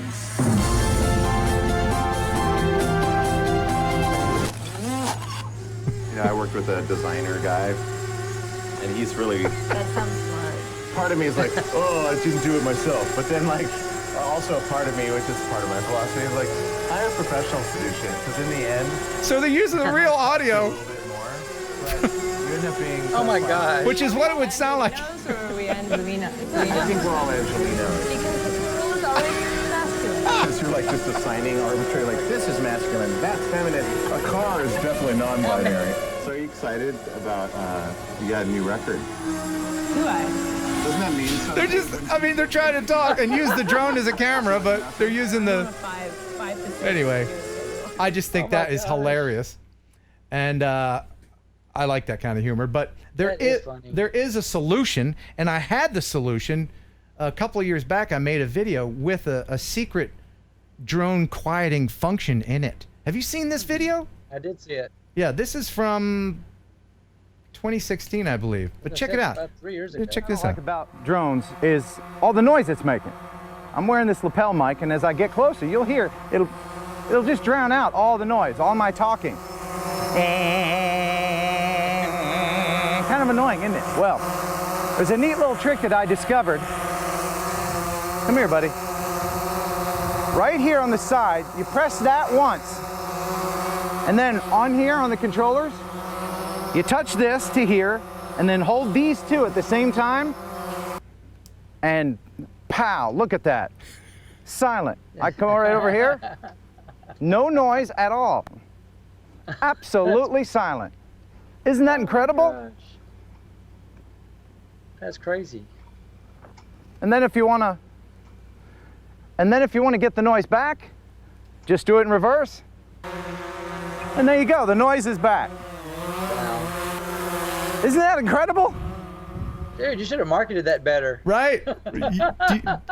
Do you know how many people emailed me after I posted that video and said, how'd you do that? I don't see any buttons on. How'd you do that? I got to admit, the very first second you did, I went, oh, no way. There's no way he could have done that. That'll make $1 million. Yeah. Were you falling for it? No, I mean, like, for a second, I went, oh, my gosh, that would make so much money. And then, no, it ain't real. Yeah. He just took the track out. Do you know how I did it? I mean... Yeah, you do it on the track system, right? You take all the sound and you just take that track and mute it. I recorded myself saying those words, and then I went back and I turned the drone off and re-recorded my words, and then just did it in editing. But yeah, there's some people that fell for it. Anyway, did I miss? Mark H. Yes. Oh, Mark H. $20 super chat. My goodness, Ken, thanks for all you do, especially information videos about drones and FAA rules. You bet, man. I'm happy to do it. I feel very fortunate. I'm very sincere when I say this. I look forward to Thursday Night Live just as much as you guys do,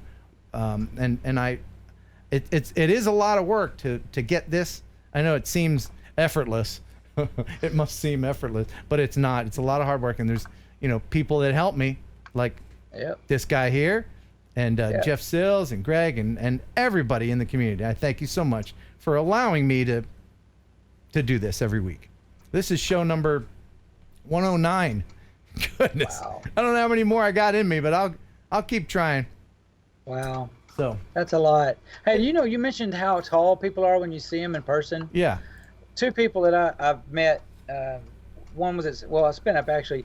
Chris Hope and Kelly Shore. I had no idea how tall those guys were, and then you get to meet them face to face. They just tower over you like, oh wow, good to meet you. Is Kelly? I don't remember him being that tall. Is he that tall? Yeah. I felt like he was. Is he taller than me? Oh yeah. Is he? Oh yeah. Is he taller than me? Oh yeah. If I didn't break my back 3 times, I'd be taller than most people. I'd be 6'4". You might be. I would be 6'4" if I didn't break my back. Yeah. Wow. That's crazy. I'm all smushed like an accordion. My dad's had that same problem. I have accordion torso. So all my shirts are like dresses. That's all right. A lot of people don't realize that that I'm so jacked up. I've got scoliosis and broken back, and it's a miracle that I'm even walking. Anyway, it didn't make you feel bad for me or anything, but let's go ahead and get into. No, I need a hug. I need a hug. Yeah. You know what I need? You know what I need? I need a Bardwell giggle. Oh, there you go. That's what I need. Let's go ahead and get the viewer video of the week out of the way. And the winner of the viewer video of the week and for the Freewell filters is...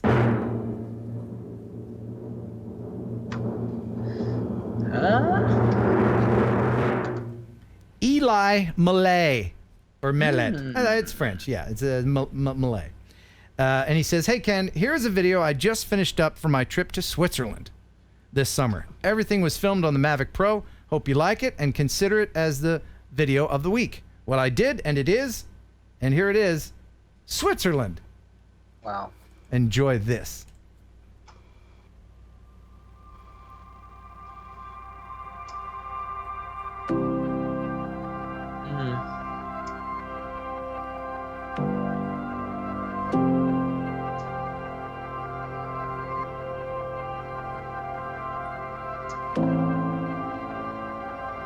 If you can find a beautiful place to point your camera, there's not much more you need to do.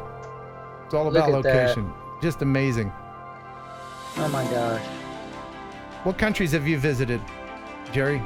This is it, buddy. I've been here. I haven't been out of the country at all. You're a domestic? Yes. Well, I'm not a world traveler, but I've been out of the country a couple times. If you drew a line straight across through, I guess, Boulder, Colorado, all the way down, I've been everywhere, but other than that, I really haven't. Look at this. This is just spectacular. Oh my gosh, that's breathtaking. Let's just sit back and not talk and enjoy this. Okay.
Wow.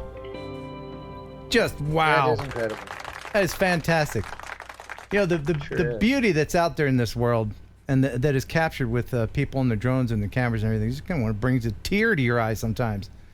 You know, you get so caught up in your own little world and your circle, you forget there's these astonishing places out there. And I'm happy to be able to bring some of that to you on this channel. If you would like to share your video with me, Ken Heron Upload at gmail.com. gmail.com. And congratulations, Eli, you've won the Freewell filters. Just make sure to email me and let me know that you won. All right. Well, that's about it. That's about it for this week. Okay. Jerry, you have the last word. Go. The last word? Oh, well, I would hope that everybody would check us out on the YouTube channel and our Facebook page and Instagram under the Drone Interest Group, and consider following us at least so that you can see our progress as we build this class and the club, and maybe support us with a donation here and there. But take a look at our videos. More kids are going to be putting them up real soon, so we're looking forward to it. Yeah, help the kids out. And if you are at a school, if maybe you're a teacher and you want to start your own drone interest group, you can contact Jerry and he'll kind of walk you through maybe how to go about doing that, huh? Yes, absolutely. We also have a drone interest group email. It's the drone interest group at gmail.com. Very good. And I want to thank Wes Dunn. He done gave us $20. Thanks, Wes Dunn. Right. You done good, Wes. Thank you so much. All right, I guess that's about it for this week. We hope you enjoyed the show half as much as you would have if it had been twice as good. I want to thank you, Jerry, for co-hosting, Jeff Sills and Joshua Bardwell for stopping by and bestowing FPV knowledge upon us. I also want to thank Wirecast for sucking. Thanks, Wirecast. You suck. I mean that. But when you work, you work. Just keep working. That's all I ask. Anyway, thanks for watching. Thank you, everybody, most sincerely in the chat. We have the best community on YouTube. Until next week, thanks for watching. Thanks for subscribing. Bye. And bye. There you go. Your timing is a little off, but you got it. Oh, all right, very good. All right.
enjoy pigeon jerky, the killer who processed meat. Enjoy pigeon jerky, and you'll give your family a treat. It's balanced nutrition to help them grow, and it's full of fiber to make them grow. You'll enjoy pigeon jerky, the killer who processed meat. Yeah. That was so funny.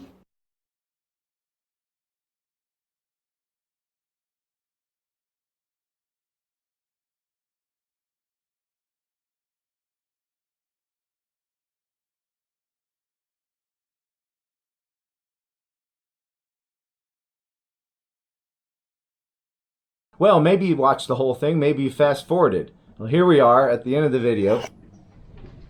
Again, Wirecast. Oh, you guys, I tell you what, I don't need coffee in the morning. I just need to see that Wirecast screwed me yet again to wake up. Maybe I should have counted to 10 before recording this. But I didn't, did I? Anyway, so here's my little studio, my little paneling palace. Here's my battery charging station, and here's my main area here where I edit and whatnot.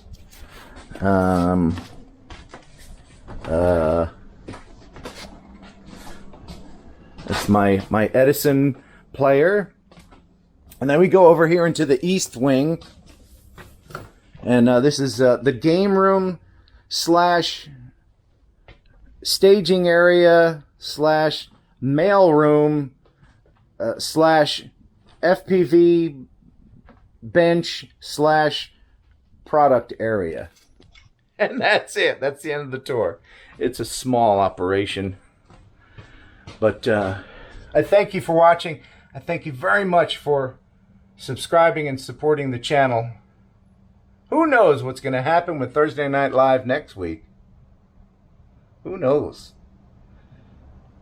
Spin the wheel of possibilities. You just don't know. Will Wirecast work? I don't know. I can't say. But if you like watching NASCAR for the car crashes, tune in next week, because there could be some crashes. Okay. Buh and bye.